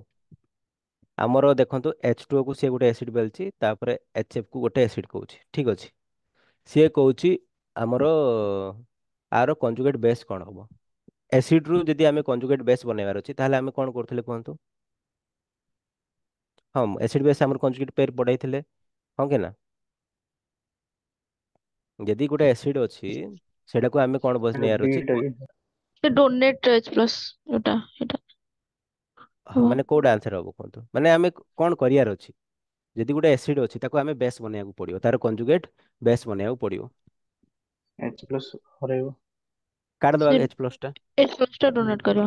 ହଁ, OH ବାହାର ମାଇନସ ଆଉ କରିଦବା। ତ F ଏଇଟା କଣ ମାଇନସ। ହେଇଯିବ? OH ମାଇନସ ହେଇଯିବ। ଠିକ ଅଛି। ଏଇଟା ଗୋଟେ H ହେଇଯିବ, minus ଏଇଟା କଣ ହେଇଯିବ? ଆମର F ମାଇନସ ହେଇଯିବ। ଠିକ ଅଛି। ମାନେ ଯଦି ତାର କଞ୍ଜୁଗେଟ ବେସ୍ ବନେଇବାର ଅଛି, ତାହେଲେ ଆପଣଙ୍କୁ ଗୋଟେ H ପ୍ଲସ ଟା କାଢିଦବାର ଅଛି ଏସିଡ ରୁ। ତାହେଲେ କଣ ହେଇଯିବ? ମାନେ ଏସିଡ ଅଛି, ସେଥିରୁ ଗୋଟେ ଯଦି ମାଇନସ କରିଦେଲେ H ପ୍ଲସ ଟା, ତାହେଲେ ସେ କଣ ହେଇଯିବ? ତାର କଞ୍ଜୁଗେଟ ବେସ୍ ହେଇଯିବ। ଠିକ ଅଛି। ଗୋଟେ H କାଟିଦେବେ, ଏଠି ଗୋଟେ H2 ରୁ H କାଟିଲେ OH ମାଇନସ ହେଇଯିବ, HF ରୁ H କାଟିଦେଲେ H ମାଇନସ ହେଇଯିବ। ବୁଝିଲେ? ତ ଅପସନ ବି ଟା ଆମର ରାଇଟ ଆନ୍ସର ହବ, ତାର କଞ୍ଜୁଗେଟ ବେସ୍। ଠିକ। ତାପରେ ଦେଖନ୍ତୁ, which of the following fluoro compound is most likely to behave as a Lewis base? ଏଥି ମଧ୍ୟରୁ ଲୁଇସ୍ ବେସ୍ କିଏ ହେଇପାରିବ? କୋଉଟା କଣ୍ଡିସନ ମାନେ ମାନେ କମ୍ପାଉଣ୍ଡ ଟା ଆମର ଲୁଇସ୍ ବେସ୍ ଭଳିଆ କାମ କରିବ? ଲୁଇସ୍ ଏସିଡ ବେସ୍ କଣ କୁହନ୍ତୁ? ହଁ, ଲୁଇସ୍ ବେସ୍ କାହାକୁ କୁହାଯାଉଥିଲା? ଇଲେକ୍ଟ୍ରନ ପେयर ଆକ୍ସେପ୍ଟ ଯିଏ କରିବ, ଆଉ ଇଲେକ୍ଟ୍ରନ ପେयर ମାନେ ଇଲେକ୍ଟ୍ରନ ପେयर କୁ ନେଇକି ଲୁଇସ୍ ବେସ୍ ଆଉ ଏସିଡ କରାଯାଉଥିଲା, ହଁ କି ନା? କୋଉଟା ସେ ପଚାରୁଛି? ସିମ୍ପଲି ପଚାରୁଛି ଆମର କୋଉ ଜିନିଷଟା ଏଥି ମଧ୍ୟରୁ ଲୁଇସ୍ ବେସ୍ ଭଳିଆ କାମ କରିବ? ଲୁଇସ୍ ବେସ୍ ଯିଏ କାମ କରିବ, ମାନେ ଯୋଉ ଲୋନ ପେयर ଥିବ ଯାହା ପାଖରେ, ସେ ଲୋନ ପେयर ଟା ଯିଏ ଡୋନେଟ୍ କରିପାରୁଥିବ, ସିଏ ସିମ୍ପଲି କଣ ହେଇପାରିବ? ଲୁଇସ୍ ବେସ୍ ହେଇପାରିବ। ଲୋନ ପେयर ଟା ଯିଏ ଆକ୍ସେପ୍ଟ କରିପାରୁଥିବ, ସିଏ କଣ ହେଇପାରିବ? ଏସିଡ ହେଇପାରିବ। ଏଇଟା ହିଁ ପଢିଥିଲେ କି ନାଇଁ? ତ ଲୋନ ପେयर ଦେଖିବେ, କାହା ପାଖରେ ଲୋନ ପେयर ବଳିକି ଅଛି? ଯାହା ପାଖରେ ଲୋନ ପେयर ବଳିକି ଥିବ, ସିଏ ଦେଇଦବ, ମାନେ ସେ ଡୋନେଟ୍ କରିପାରିବ। ସେଥିପାଇଁ ସେ କଣ ବନିପାରିବ? ଲୁଇସ୍ ବେସ୍ ବନିପାରିବ। କାହା ପାଖରେ ଲୋନ ପେयर ବଳିକି ଅଛି ଦେଖନ୍ତୁ? ଆମେ ଯଦି ବୋରନ୍ କଥା କହିବା, ବୋରନ୍ ର ଆଉଟର ମୋଷ୍ଟ ସେଲ୍ ରେ କେତେଟା ଇଲେକ୍ଟ୍ରନ ରହିବ କୁହନ୍ତୁ? ହଁ, boron 5 number. Outermost shell ରେ କଣ 2 ଆଉ 3, ହଁ କି ନା? ତ ଆଉଟର ମୋଷ୍ଟ ସେଲ୍ ରେ କେତେଟା ଇଲେକ୍ଟ୍ରନ ରହିଲା? 3ଟା। 3ଟା ରହିଲା ବୋଲେ ସେ 3ଟା ବଣ୍ଡ କରିଛି 3ଟା। ଇଏ ଆ ପାଖରେ ଆଉ କିଛି ଲୋନ୍ ପେୟାର ରହିଲା କି? କିଛି ଲୋନ୍ ପେୟାର ଆଉ ପାଖରେ ରହି ହିଁ ନାହିଁ। ରହିଛି? ରହିନି। ଆମେ ଯଦି ବିଟା ସିଏ ହବ କି? ଦେଖିଦବା ବିଟା ଆମର କଣ ଅଛି? ଆମର PF3। ହଁ, PF3 ଲାଗୁଛି। PF3। ଫସ୍ଫରସର କେତେ? ଆମର 15। Very good. 15 ମାନେ 2, 8, 5, ମାନେ 5ଟା ଦରକାର। କିନ୍ତୁ ଏଠି ଅଛି କେତେଟା? 3ଟା। ତ ଗୋଟେ ଲୋନ୍ ପେୟାର ରହିଗଲା ଆ ପାଖରେ। ଫସ୍ଫରସରେ କଣ ହବ? ଗୋଟେ ଲୋନ୍ ପେୟାର ଏଠି ରହିଯାଇଥିବ ଆଉ 3ଟା ଫ୍ଲୋରିନ ସହିତ ଲାଗୁଛି। ତ ଲୋନ୍ ପେୟାର ଆ ପାଖରେ ଅଛି। ଯାହା ପାଖରେ ଲୋନ୍ ପେୟାର ଅଛି ସେ କଣ ହେଇଗଲା? ଲୁଇସ୍ ବେସ୍ ହେଇଗଲା। ବୁଝିପାରିଲେ? ଆଜ୍ଞା। ଟିକେ ମାନେ ଆପଣଙ୍କୁ ଇଲେକ୍ଟ୍ରୋନିକ କନଫିଗରେସନ ର ନଲେଜ ଦରକାର ପଡିବ। ସବୁଠି ଦରକାର ପଡିବ, ଏଠି ନାହିଁ, ସବୁଠି ଦରକାର ପଡିବ। ଆଉ ଏଇଟା ଭଲ କୋଶ୍ଚିନ୍, ମାନେ ଟିକେ ବେସିକ ବାଲା କୋଶ୍ଚିନ୍, କିନ୍ତୁ ମାନେ ଇଗ୍ନୋର ହେଇଯିବା ଆମେ।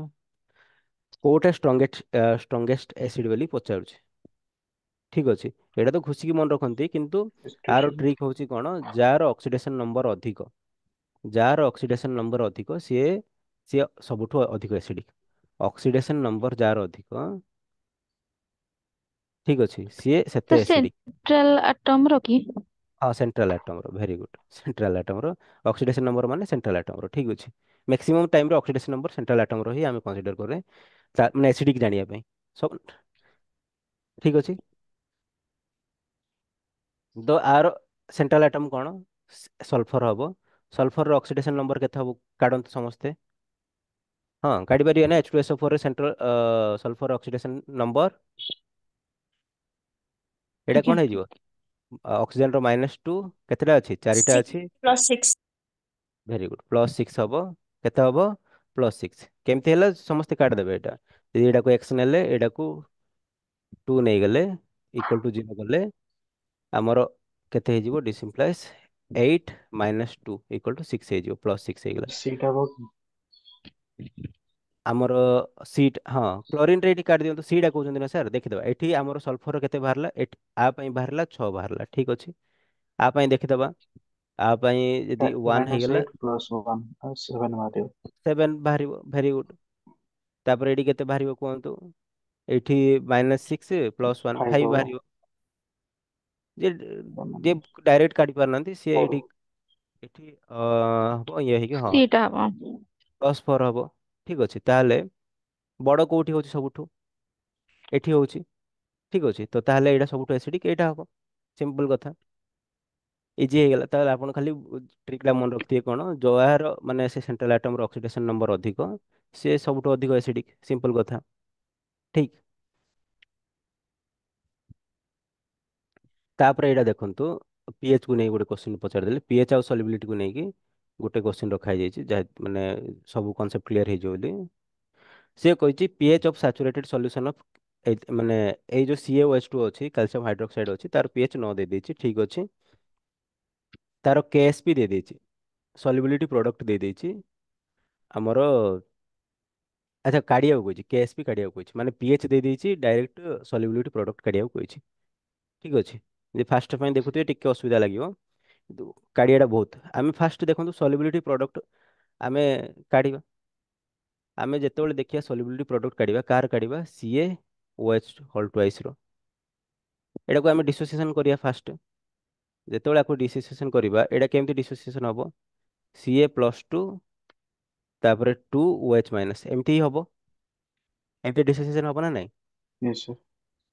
ତାହେଲେ ଆର ସଲ୍ୟୁବିଲିଟି ଆମେ ଯେତେବେଳେ କାଢିବା, ଆର ଫର୍ମୁଲା ମୁଁ କହିଥିଲି। ଫର୍ମୁଲା ଯଦି ଯାହାକୁ ମନେ ନାହିଁ, ମ୍ୟାକ୍ସିମମକୁ ମନେ ରହୁନାହିଁ, ଯଦି ଫର୍ମୁଲା ମନେ ରହୁନି, ବହୁତ ଇଜିଲି କରିଦେବେ। ଆକୁ ଯଦି S ନେଇଗଲେ, ଆକୁ କେତେ ନେଇଯିବେ? 2S ନେଇଯିବେ। ଠିକ ଅଛି। ଆକୁ S ନେଲେ, ଆକୁ କେତେ ନେଇଯିବେ? 2S ନେଇଯିବେ। ଠିକ ଅଛି। S ଆଉ 2S କାହିଁକି ନେବେ? ଏଠି ଗୋଟେ ଆର କୋଫିସିଏଣ୍ଟ 1, ସେଥିପାଇଁ ଆକୁ S ନେଇଗଲେ। ଆର କୋଫିସିଏଣ୍ଟ 2, ତାହେଲେ ଆକୁ କଣ ନେଇଗଲେ? 2S ନେଇଗଲେ। ସିମ୍ପଲ। ତାପରେ ଆପଣ ଜଷ୍ଟ କଣ କରିବେ? ଯୋଉ କୋଫିସିଏଣ୍ଟ 2 ଅଛି, ସେଥିପାଇଁ ଆପଣ କଣ କରିବେ? S କୁ ତ S ରଖିବେ, 2S ର ଆପଣ କଣ କରିଦେବେ? ସ୍କ୍ୱାର କରିଦେବେ। କାହିଁକି 2S ର ସ୍କ୍ୱାର କଲେ? କୋଫିସିଏଣ୍ଟ ତାର 2 ଥିଲା। ତ ଆର ଫର୍ମୁଲା କଣ ହେଇଗଲା? ଏସ୍ 4s² ହେଇଗଲା। ତ ଏଇଟା ଡାଇରେକ୍ଟ କଣ ହେଇଯିବ? 4s3 ହେଇଗଲା। ଆର କଣ? KSP। କିଏ ବୁଝିପାରିଲେ ନା? କିଛି ଡାଉଟ୍ ରହିଗଲା କୁହନ୍ତୁ। 4s3 କେମିତି ଆସିଲା ବୁଝିପାରିଲେ? ମାନେ ଯିଏ ଆଜ୍ଞା। ଫର୍ମୁଲାରେ ମନେ ରଖୁଛନ୍ତି ମନେ ରଖନ୍ତୁ, ଯିଏ ଫର୍ମୁଲା ମନେ ନାହିଁ ଡାଇରେକ୍ଟ କଣ କରିବେ, ଏଇଟା ଏସ୍ ଅଛି, ଗୋଟେ ଆର କୋଫିସିଏଣ୍ଟ 1 ଅଛି ତ ଏସ୍ ଲେଖିଲି, ଆର କୋଫିସିଏଣ୍ଟ 2 ଅଛି ସେଥିପାଇଁ 2s ଲେଖିଲି। ଠିକ ଅଛି। ତାପରେ ଏସ୍ ଆଉ 2s କୁ ଗୁଣନ କରିଦେଲି, କିନ୍ତୁ 2s ଅଛି ସେଥିପାଇଁ ତାର ସ୍କୋୟାର କଲି। ଯଦି 3s ଥାନ୍ତା ତାର କ୍ୟୁବ କରିଥାନ୍ତି। ତାପରେ ସବୁ ଗୁଡା ଗୁଣିଦେଲି, ତାହେଲେ ଆମର କଣ ବାହାରି ପଡିଲା? KSP ବାହାରି ପଡିଲା। କଣ ବାହାରି ପଡିଲା? KSP। ଠିକ ଅଛି। ଦି ସଲ୍ୟୁବିଲିଟି ପ୍ରଡକ୍ଟ ଅଫ ଏତିକି ପଚାରିଛି ଆମକୁ, କିନ୍ତୁ ପଚାରୁଛି KSP ର ଭ୍ୟାଲ୍ୟୁଟା ଆମକୁ ଦରକାର। ଆମେ ତ ଖାଲି KSP ର ଭ୍ୟାଲ୍ୟୁ ସଲ୍ୟୁବିଲିଟି ଟର୍ମରେ କାଢିଦେଲେ, ସଲ୍ୟୁବିଲିଟି ପ୍ରଡକ୍ଟର ଟର୍ମ କେବଳ ସଲ୍ୟୁବିଲିଟି ଟର୍ମରେ କାଢିଦେଲେ, କିନ୍ତୁ ଆମକୁ ନ୍ୟୁମେରିକାଲ ଭ୍ୟାଲ୍ୟୁ ଦରକାର। କୋଉ ଭ୍ୟାଲ୍ୟୁ ଦରକାର? ନ୍ୟୁମେରିକାଲ ଭ୍ୟାଲ୍ୟୁ ଦରକାର। ନ୍ୟୁମେରିକାଲ ଭ୍ୟାଲ୍ୟୁ ଦରକାର ପାଇଁ ଆମେ କଣ କରିବା? ଫାଷ୍ଟ CaOH ହୋଲ୍ ଟ୍ୱାଇସ୍ ରେ ଆମର OH ର କନସେନ୍ଟ୍ରେସନ କାଢିପାରିବା। କେମିତି କାଢିପାରିବା OH ର କନସେନ୍ଟ୍ରେସନ? ଆମେ pH ଦେଇ ଦେଇଛି ଆମକୁ 9, pH ଦେଇ ଦେଇଛି ଆମକୁ, ଯଦି 9 ଦେଇ ଦେଇଛି, କାର pH ଦେଇ ଦେଇଛି? CaOH ହୋଲ୍ ଟ୍ୱାଇସ୍ ର pH ଦେଇ ଦେଇଛି ଆମକୁ 9। ତାହେଲେ POH କେତେ ହବ କୁହନ୍ତୁ? POH କେତେ ହବ କୁହନ୍ତୁ? 14 -9। 14 - 9 4 ହେଇଯିବ। ସରି, କଣ କହୁଛି, 5 ହେଇଯିବ। ବୁଝିପାରିଲେ ନା ନାଇଁ? POH ର ଫର୍ମୁଲା କଣ କୁହନ୍ତୁ ଆମର? POH ର ଫର୍ମୁଲା ହଉଛି ମାଇନସ ଲଗ ଅଫ OH ମାଇନସ ର କନସେନ୍ଟ୍ରେସନ। POH ର ଅର୍ଥ ହିଁ ସେୟା ନା, ହଁ କି ନା? PH ର ଅର୍ଥ କଣ ଅଛି ଆମର? ଆର ଭ୍ୟାଲ୍ୟୁ କେତେ ଆସିଲା? 5। POH ର ଭ୍ୟାଲ୍ୟୁ କେତେ ଆସିଛି? 5 ଆସିଛି। କିନ୍ତୁ ଭ୍ୟାଲ୍ୟୁ କେତେବେଳେ 5 ଆସିପାରିବ କୁହନ୍ତୁ? ଯଦି ମାଇନସ ଲଗ OH ମାଇନସ ର କନସେନ୍ଟ୍ରେସନ 10⁻⁵ ରହିବ, ସେତେବେଳେ ହିଁ ତ 5 ଆସିପାରିବ, ନହେଲେ 5 ଆସିପାରିବ କି? ଏତିକି ଆଇଡିଆ ହଉଛି କି ନାଇଁ?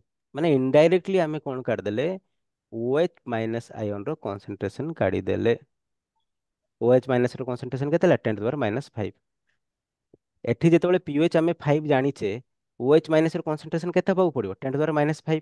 ତାହେଲେ ହିଁ ସିନା -5 ଟା ଆଗକୁ ଗଲେ 5 ହବ। ତ ଆମେ ଇନଡାଇରେକ୍ଟଲି କଣ ଜାଣିଦେଲେ? OH ମାଇନସ ର କନସେନ୍ଟ୍ରେସନ ଟା ଜାଣିଦେଲେ। ବୁଝିଲେ ନା ନାଇଁ? କିନ୍ତୁ ଏବେ ଏଠି ଦେଖନ୍ତୁ, ଏଠି OH ମାଇନସ ର କନସେନ୍ଟ୍ରେସନ କେତେ ଅଛି? 2s ଅଛି। କେତେ ଅଛି? 2s ଅଛି। ଏଠି ଆମର ସବୁର ଭ୍ୟାଲ୍ୟୁ ଜଣା ପଡିଯିବ। KSP ର ଭ୍ୟାଲ୍ୟୁ, 2s ର ଭ୍ୟାଲ୍ୟୁ କେତେ ହେଇଗଲା ଆମର? 10⁻⁵। s ର ଭ୍ୟାଲ୍ୟୁ କେତେ ହେଇଯିବ କୁହନ୍ତୁ? 10⁻⁵/2। ତାପରେ ଆମେ 4s3 କାଢିଦବା। ବୁଝିପାରିଲେ ନା ନାଇଁ କୁହନ୍ତୁ? କେମିତି ହେଲା କନସେପ୍ଟଟା? ଗୋଟେ କରନ୍ତୁ, ସବୁ ଗୁଡାକ ରିଲେଟେଡ, ମାନେ PH କୁ KSP ସହିତ ରିଲେଟେଡ କରିକି ଆମେ କାଢିଦେଲେ। ଏତିକି ଯାଇ କାହାକୁ ବୁଝା ପଡିଲା କି ବୁଝା ପଡିଲା ନାହିଁ କୁହନ୍ତୁ ତ ସମସ୍ତେ? କିଛି ଡାଉଟ ରହୁଛି କି କାହାକୁ?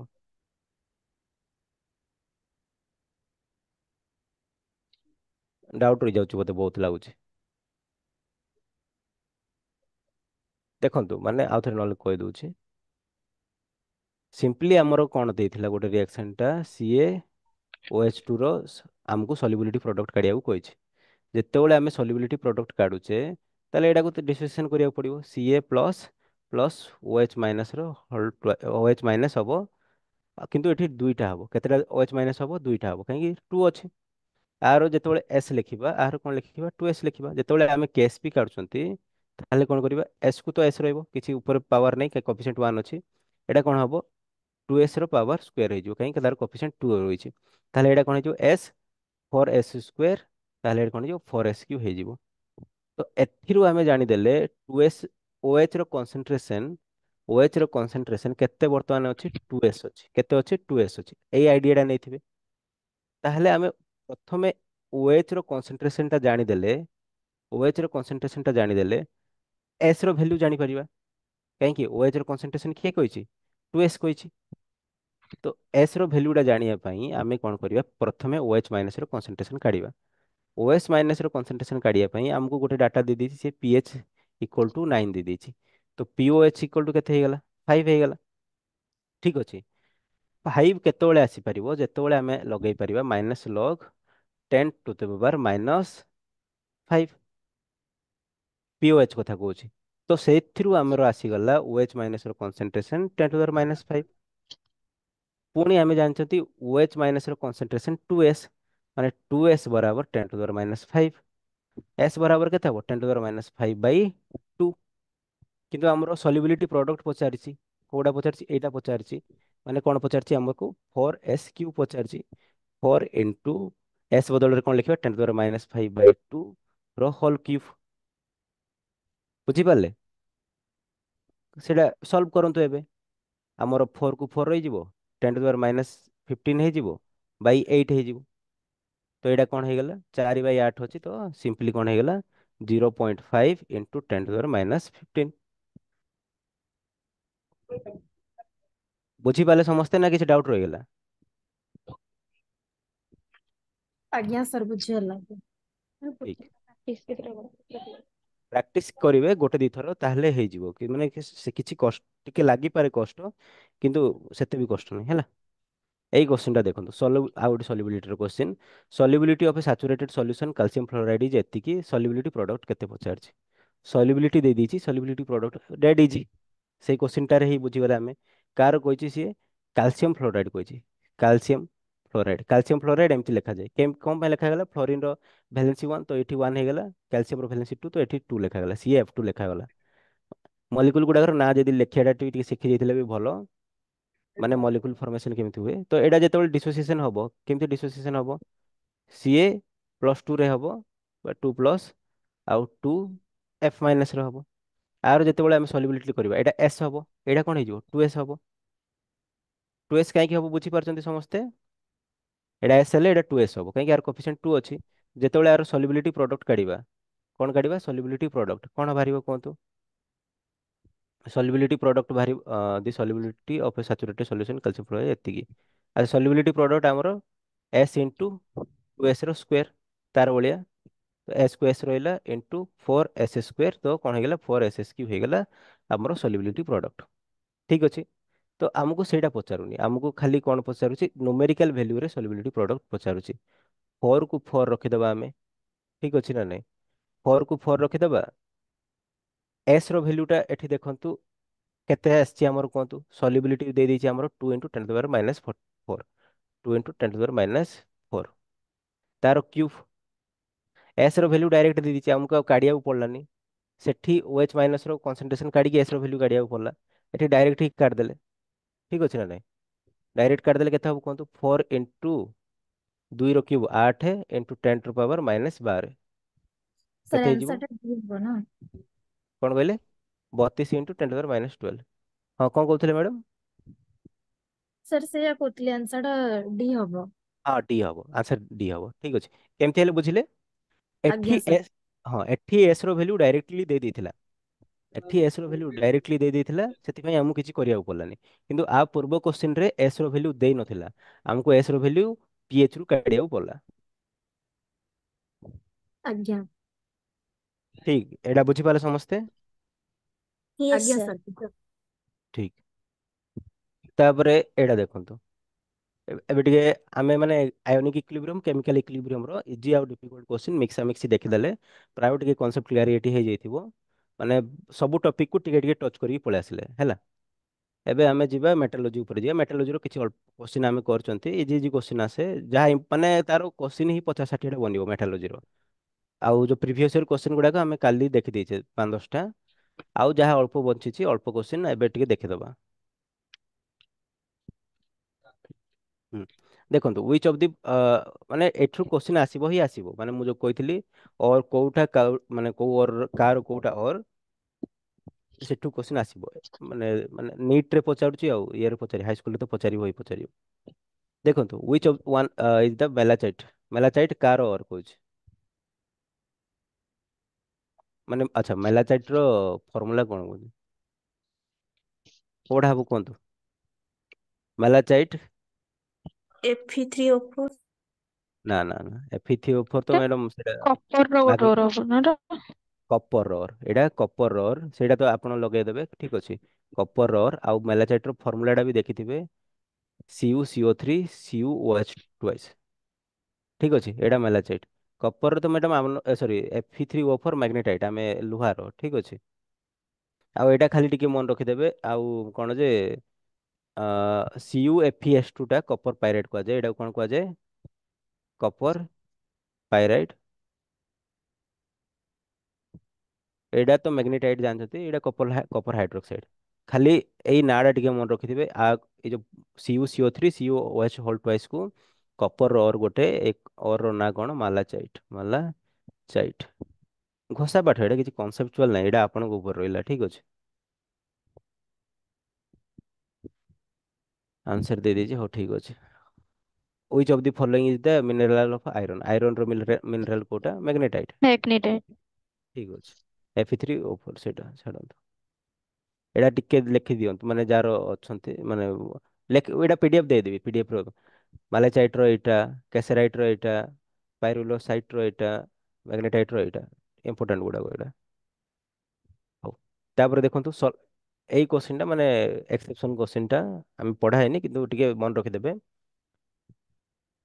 ସଲଫାଇଡ ଅର ଗୁଡାକ ଆମେ କଣ ଡାଇରେକ୍ଟଲି ପଢୁଥିଲେ, ଫ୍ରଥ୍ ଫ୍ଲୋଟେସନ ମେଥଡ ଦ୍ୱାରା ସେଗୁଡାକୁ କନସେନ୍ଟ୍ରେସନ କରାଯାଏ। କିନ୍ତୁ କୋଉ ସଲଫାଇଡ ଅରଟାକୁ ଫ୍ରଥ୍ ଫ୍ଲୋଟେସନ ଦ୍ୱାରା କରାଯାଏନି, କେମିକାଲ ଲିଚିଂ ଦ୍ୱାରା କରାଯାଏ। କୋଶ୍ଚିନ୍ ଟା ବୁଝିପାରିଲେ? ଆମର ଯୋଉ ସଲଫାଇଡ ଅର ଗୁଡାକ ଥିଲା ଆମେ ପଢିଥିଲେ ମେଟାଲୋଜିରେ, ସଲଫାଇଡ ଅର ଗୁଡାକୁ ଜେନେରାଲି କୋଉ ମେଥଡରେ ଆମେ କନସେନ୍ଟ୍ରେସନ କରନ୍ତି? ଫ୍ରଥ୍ ଫ୍ଲୋଟେସନରେ। କୋଉଠି? ଫ୍ରଥ୍ ଫ୍ଲୋଟେସନରେ। କିନ୍ତୁ ଏମିତି ଗୋଟେ ସଲଫାଇଡ ଅର ଅଛି ଯୋଉଟା କି ଫ୍ରଥ୍ ଫ୍ଲୋଟେସନ ମେଥଡରେ ଆମକୁ କନସେନ୍ଟ୍ରେସନ କରିବାକୁ ପଡେନି। ଆମକୁ କୋଉ ମେଥଡରେ କରିବାକୁ ପଡେ? କେମିକାଲ ଲିଚିଂ ମେଥଡରେ ତାକୁ ଆମେ କଣ କରୁ? ଇଏ କରୁ, କନସେନ୍ଟ୍ରେସନ କରୁ। କୋଉ ଇଏଟା ପଚାରିଛି, କୋଉଟା ପଚାରିଛି ଆପଣ ଖାଲି ଟିକେ ମନେ ରଖିଦେବେ। ସ୍ପାଲେରାଇଟ୍। ସ୍ପାଲେରାଇଟ୍ ହଉଛି କମ୍ପାଉଣ୍ଡଟା, ସେଇ କମ୍ପାଉଣ୍ଡଟାକୁ ଆମେ କଣ କରିବାକୁ ପଡେ? ଫ୍ରଥ୍ ଫ୍ଲୋଟେସନ ମେଥଡ ଦ୍ୱାରା ଆମକୁ ହବନି କନସେନ୍ଟ୍ରେସନ, ସେଟାକୁ ଜେନେରାଲି କଣ କରିବାକୁ ପଡେ? ସ୍ପାଲେରାଇଟ୍ ମାନେ ଆମର ZnS ଟା, ଠିକ ଅଛି। ZnS ଟାକୁ ହିଁ ଆମକୁ କଣ କରିବାକୁ ପଡେ? କେମିକାଲ ଲିଚିଂ ମେଥଡ ଦ୍ୱାରା ହିଁ ଆମକୁ ତାକୁ କନସେନ୍ଟ୍ରେସନ କରିବାକୁ ପଡେ। ଘୋଷା ପାଠ ମନେ ରଖିବେ। କାସେରାଇଟ୍ ଏବେ ଜଷ୍ଟ ପଢିଲେ।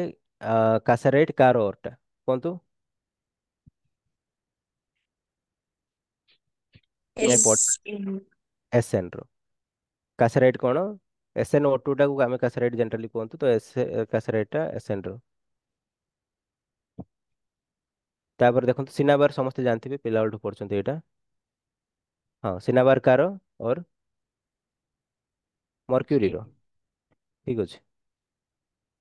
ହଉ ତାପରେ ଦେଖନ୍ତୁ aluminium is extracted from alumina by electrolysis of a molten mixture of।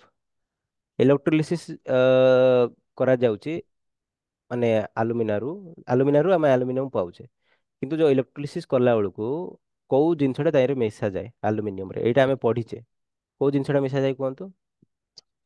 ପଢିନି? Cryolite. Very good. One second, ଏବେ ବି ଆଡମିଟ୍ ହଉଛନ୍ତି ଲାଷ୍ଟ ଟାଇମରେ କଣ ବୁଝିଯାଇଛି ସେ। ଠିକ ଅଛି ହଉ, ଗୋଟେ ସେକେଣ୍ଡ। ହଁ ଦେଖିପାରୁଛନ୍ତି, ଆଲୁମିନିୟମ ସହିତ ଆମର କ୍ରାୟୋଲାଇଟ୍ ହିଁ ମିଶାଯିବ। କ୍ରାୟୋଲାଇଟ୍ ର ସଂକେତ ଟା କଣ କୁହନ୍ତୁ? କ୍ରାୟୋଲାଇଟ୍ ର Na3Al ଠିକ ଅଛି। ଏଇଟାକୁ ଆମର ମିଶାଇ ଯିବାକୁ ପଡେ।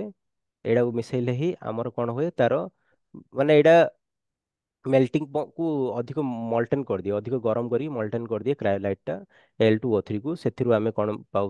ଆଲୁମିନିୟମ ପାଉ। ତ ଖାଲି ମନେ ରଖିଦେବେ, ଆଲୁମିନିୟମ ଯେତେବେଳେ ଏକ୍ସଟ୍ରାକ୍ଟେଡ କରାଯାଏ ସେଥି ସହିତ କ୍ରାୟୋଲାଇଟ୍ ମିଶାଯାଏ। କ୍ରାୟୋଲାଇଟ୍ ର ଅର୍ଥ ହଉଛି Na3Al ଠିକ ଅଛି। କୋଉ ଗୋଟେ କୋଶ୍ଚିନ୍ ରହିଗଲା ବୋଧେ। ହଁ ଏଇ ପଏଣ୍ଟ ଟା ଟିକେ ମନେ ରଖିବେ। ଆ, ଯୋଉ ବ୍ଲାଷ୍ଟ 2021 NET ରେ ପଚାରିଥିଲା, ବ୍ଲାଷ୍ଟ ଫର୍ନେସ୍ ରେ ମ୍ୟାକ୍ସିମମ୍ ଟେମ୍ପରେଚର କେତେ ଦୂର ଯାଇ ଯାଇପାରିବ? ବି ହବ କି? ବି ଭେରି ଗୁଡ୍। 2200 ଯାଇ ହିଁ ଯାଇପାରିବ, 2200 କେଲଭିନ ଯାଇ ଯାଇପାରିବ। ରାଇଟ୍ ଆନ୍ସର ଠିକ ଅଛି। ତାପରେ ଦେଖନ୍ତୁ which of the following element is present in the impurity to the pig iron ରେ କୋଉ impurity ଟା ଥାଉଛି? କାର୍ବନ ହିଁ ଥାଏ। କଣ ଥାଏ? ମ୍ୟାକ୍ସିମମ୍ କଣ ଥାଏ? କାର୍ବନ ଥାଏ ପିଗ ଆଇରନ ରେ। 4% ଆରାଉଣ୍ଡ କାର୍ବନ ଥାଏ। ଠିକ। ତ ଏଇଟା ଦେଖନ୍ତୁ, ଏଇଟା କହିପାରିବେ ବୋଧେ? ଏମିତି କୋଶ୍ଚିନ୍, ଭଲ କୋଶ୍ଚିନ୍ ଟା ଏଇଟା, ସବୁ ଗୁଡା କଭର ହେଇଯିବ। ହଁ ମାନେ ଆଉ match the element in column 1 with method of purification in column 2। Column 1 ଆଉ 2 ରେ ଯୋଉ ମେଥड ଅଫ୍ ପ୍ୟୁରିଫିକେସନ୍ ରହୁଛି, ମାନେ କୋଉଟାକୁ କୋଉଟା ହବ, କୋଉ ଆମର ଏଲିମେଣ୍ଟଟା କୋଉ ମେଥଡରେ ଆମେ ପ୍ୟୁରିଫିକେସନ୍ କରୁଛେ ସେଇଟା ଖାଲି ଲେଖିବେ। ସେ ଲାଷ୍ଟ ଅପସନ। ଲାଷ୍ଟଟା ଲାଗୁଛି, ଟିକେ ଆଉଥରେ ଭଲ କରି ଦେଖନ୍ତୁ ତ। ଆମେ ନିକେଲଟା ନା ସାର୍ ପି ହବ ବି ବି। ବି, ଠିକ ଅଛି। ଆଉ କାହାର କିଛି? ସାର୍ ଏଟା ହବ କି? ଏଇଟା ମତେ ଏଇଟା ଲାଗୁଛି। ଦେଖନ୍ତୁ ମୁଁ କିଛି ତ କହିନି, କିନ୍ତୁ ନିକେଲଟା କହିଥିଲି କାଲି। ନିକେଲ କଣ କୁହାଇଥିଲା କୁହନ୍ତୁ? ମଡ ପ୍ରୋସେସ କୁହାଇଥିଲା କାଲି ନିକେଲର। ନିକେଲ ପାଇଁ କାଲି ଆମେ ପଢିନଥିଲେ ନା ମଡ ପ୍ରୋସେସ। ତ ସି ହେଇକି ଏ ତ କଟି ହିଁ ଗଲା, ସରି ସି ହେଇକି ବି କଟିଗଲା, ହଁ କି ନା? କାହିଁକି D2 ଏଠି ଅଛି, ବୁଝିପାରିଲେ? ତାପରେ ଜିର୍କୋନିୟମ, ଜିର୍କୋନିୟମ କୋଉ ପ୍ରୋସେସରେ ବ୍ୟବହାର ହଉଥିଲା ଏବେ କୁହାଇଥିଲା? ଜିର୍କୋନିୟମ କୋଉ ପ୍ରୋସେସରେ? ଟାଇଟାନିୟମ, ଜିର୍କୋନିୟମ ସେ ସବୁ ଗୁଡାକ କୋଉ ପ୍ରୋସେସରେ ବ୍ୟବହାର ହେଲା? ଭେନ୍ ଆର୍କେଲ ମେଥଡରେ ଭ୍ୟାନ୍ ବ୍ୟବହାର ମାର୍କେଲ। ହଉଛି।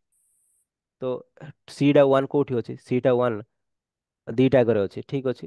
ଏଇଟା ବି ୱାନ୍ ଅଛି, ଏଇଟା ବି ୱାନ୍ ଅଛି, ଚଳିବ, ଏବେ ବି କ୍ୟାନସେଲ ହେଇନି। ତାପରେ ଏଇଟା ମନେ ରଖିବେ, ଟିନ୍ ଟା।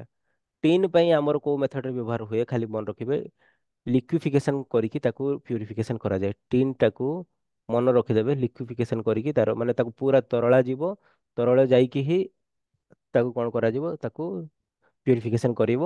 ଆଉ ବୋରନକୁ ଜନ୍ ରିଫାଇନିଂ ଦ୍ୱାରା ପ୍ୟୁରିଫିକେସନ କରାଯାଏ। ଏଇ ଦୁଇଟା ଖାଲି ଟିକେ ମନେ ରଖିବେ, ତାହେଲେ ଆପଣଙ୍କର ହେଇଯିବ। ବହୁତ ଇମ୍ପୋର୍ଟାଣ୍ଟଟା ଏଇଟା, ବହୁତ ଇମ୍ପୋର୍ଟାଣ୍ଟ। ଏଥିରୁ କ୍ୱେଶ୍ଚନ ଆସିବ ହିଁ ଆସିବ, କୋଉଟା କେମିତି ରିଫାଇନିଂ କରେ।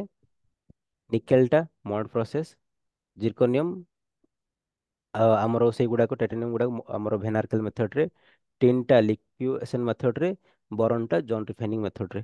ଡାଇରେକ୍ଟ କ୍ୱେଶ୍ଚନ ଏଥିରୁ ଆସିବ, ହାଇ ଚାନ୍ସେସ୍। ଆଉ ଗୋଟେ ଏମିତି କ୍ୱେଶ୍ଚନ ରଖିଥିଲି ବୋଧେ, ହଁ, 1 ସେକେଣ୍ଡ।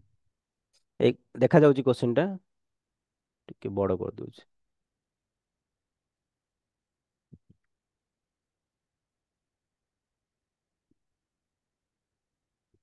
ଓକେ, ଏଇ କ୍ୱେଶ୍ଚନଟା ଆଉ ମ୍ୟାକ୍ସିମମ୍ ଜିନିଷ କଭର ହେଇଯିବ।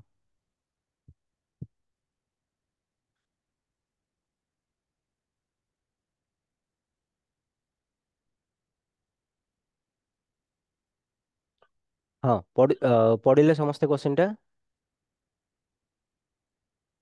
ଆର ଅପସନ କଣ ଦେଇନି ନା କଣ? ହଉ ଠିକ ଅଛି, କହିଦେବା। ଅପସନ ଦେବାଟା ଭୁଲି ଯାଇଛି ଆର, ଛାଡ଼ନ୍ତୁ। ସିଆନାଇଡ୍ ପ୍ରୋସେସଟା କୋଉଥିପାଇଁ ବ୍ୟବହାର ହେଲା କୁହନ୍ତୁ? ସିଆନାଇଡରେ ମାନେ ସିଆନାଇଡ୍ ପ୍ରୋସେସ ମାନେ ସିଆନାଇଡ୍ଟା କୋଉ କୋଉ ଜାଗାରେ ଆମର ବ୍ୟବହାର ହଉଥିଲା କୁହନ୍ତୁ? NaCN ଟା ଆମେ କୋଉ ଜାଗାରେ ବ୍ୟବହାର କରିଥିଲେ? କୋଉ କୋଉ ଏଲିମେଣ୍ଟ ପାଇଁ ବ୍ୟବହାର? ଲିଚିଂ ଲିଚିଂ ରେ କୋଉ ପ୍ରୋସେସରେ କୋଉ ଏୟୁ ଏଲିମେଣ୍ଟ ପାଇଁ? ଏଜି ପାଇଁ। ଭେରି ଗୁଡ, AU ଆଉ AG ପାଇଁ। ଏଜି ପାଇଁ। ତ ଏଟା ସବୁବେଳେ କା ପାଇଁ ଯିବ? 4 ରେ ଯିବ। ଏଇ 4 ପାଖେ ଏକ୍ସଟ୍ରାକ୍ସନ ଅଫ AU ରେ ଯିବ। ଗୋଟେ କ୍ଲିୟର ହେଇଗଲା ସମସ୍ତଙ୍କର? ଆଜ୍ଞା। ଠିକ ଅଛି। B ଟା ସବୁବେଳେ କଣ ହବ କୁହନ୍ତୁ? ସଲଫାଇଡ ଓର ପାଇଁ। ସଲଫାଇଡ ଅର ପାଇଁ। B ଟା କଣ ଗଲା? ସଲଫାଇଡ ଅର ପାଇଁ। ଏଠି ZNS କହିଲା ନାହିଁ ବୋଲି ZNS ଦେଇଦେଇଛି।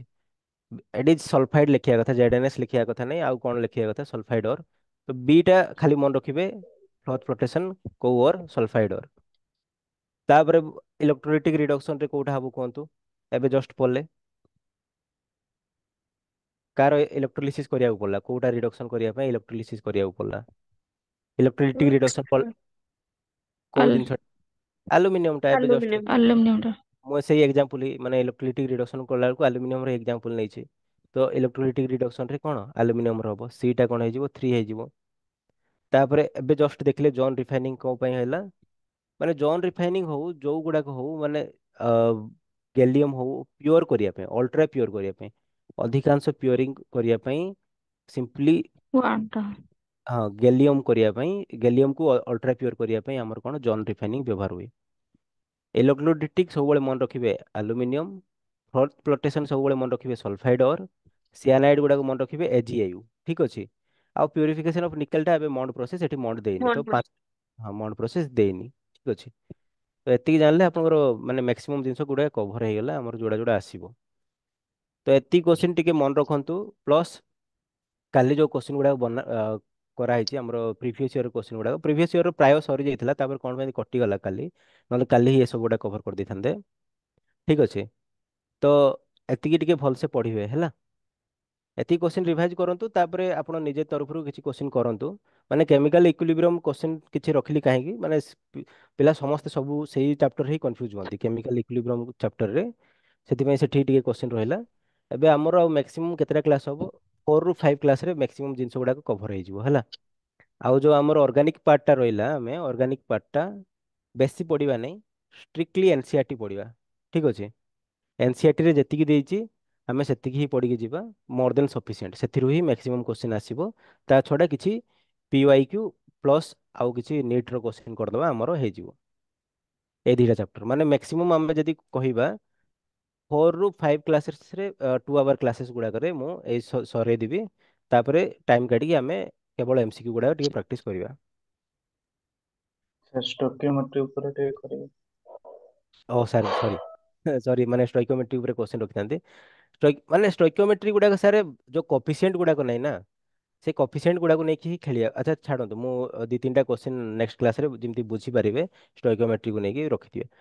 କ୍ଲାସ୍ରେ ମୁଁ ବେସିକ୍ କନସେପ୍ଟରେ ଷ୍ଟୋଇକିଓମେଟ୍ରିର କୋଶ୍ଚିନ୍ କରେଇଥିଲି ବୋଧେ, ନା କରେଇନି? ମନେ ପଡ଼ୁନି, କରେଇଥିବି ବୋଧେ ଲାଗୁଛି, କରେଇଥିବି ସାର୍। ବେସିକ୍ କନସେପ୍ଟରେ କରେଇଥିବି, ଫିର୍ ବି ନେକ୍ସଟ କ୍ଲାସ୍ରେ ମୁଁ କୋଶ୍ଚିନ୍ ଗୁଡ଼ା କିଛି କରେଇଦେବି ହେଲା। ତ ଆଜି କ୍ଲାସ୍ଟା ଟିକେ ଏତିକି ରଖୁଛି। ଆପଣଙ୍କର ବାୟୋଲୋଜି କ୍ଲାସ୍ ତ ଥିବ, ଟିକେ ହାଫ୍ 1 ଆୱାର ରେଷ୍ଟ ନିଅନ୍ତୁ, ତାପରେ ବାୟୋଲୋଜି କ୍ଲାସ୍ କରନ୍ତୁ।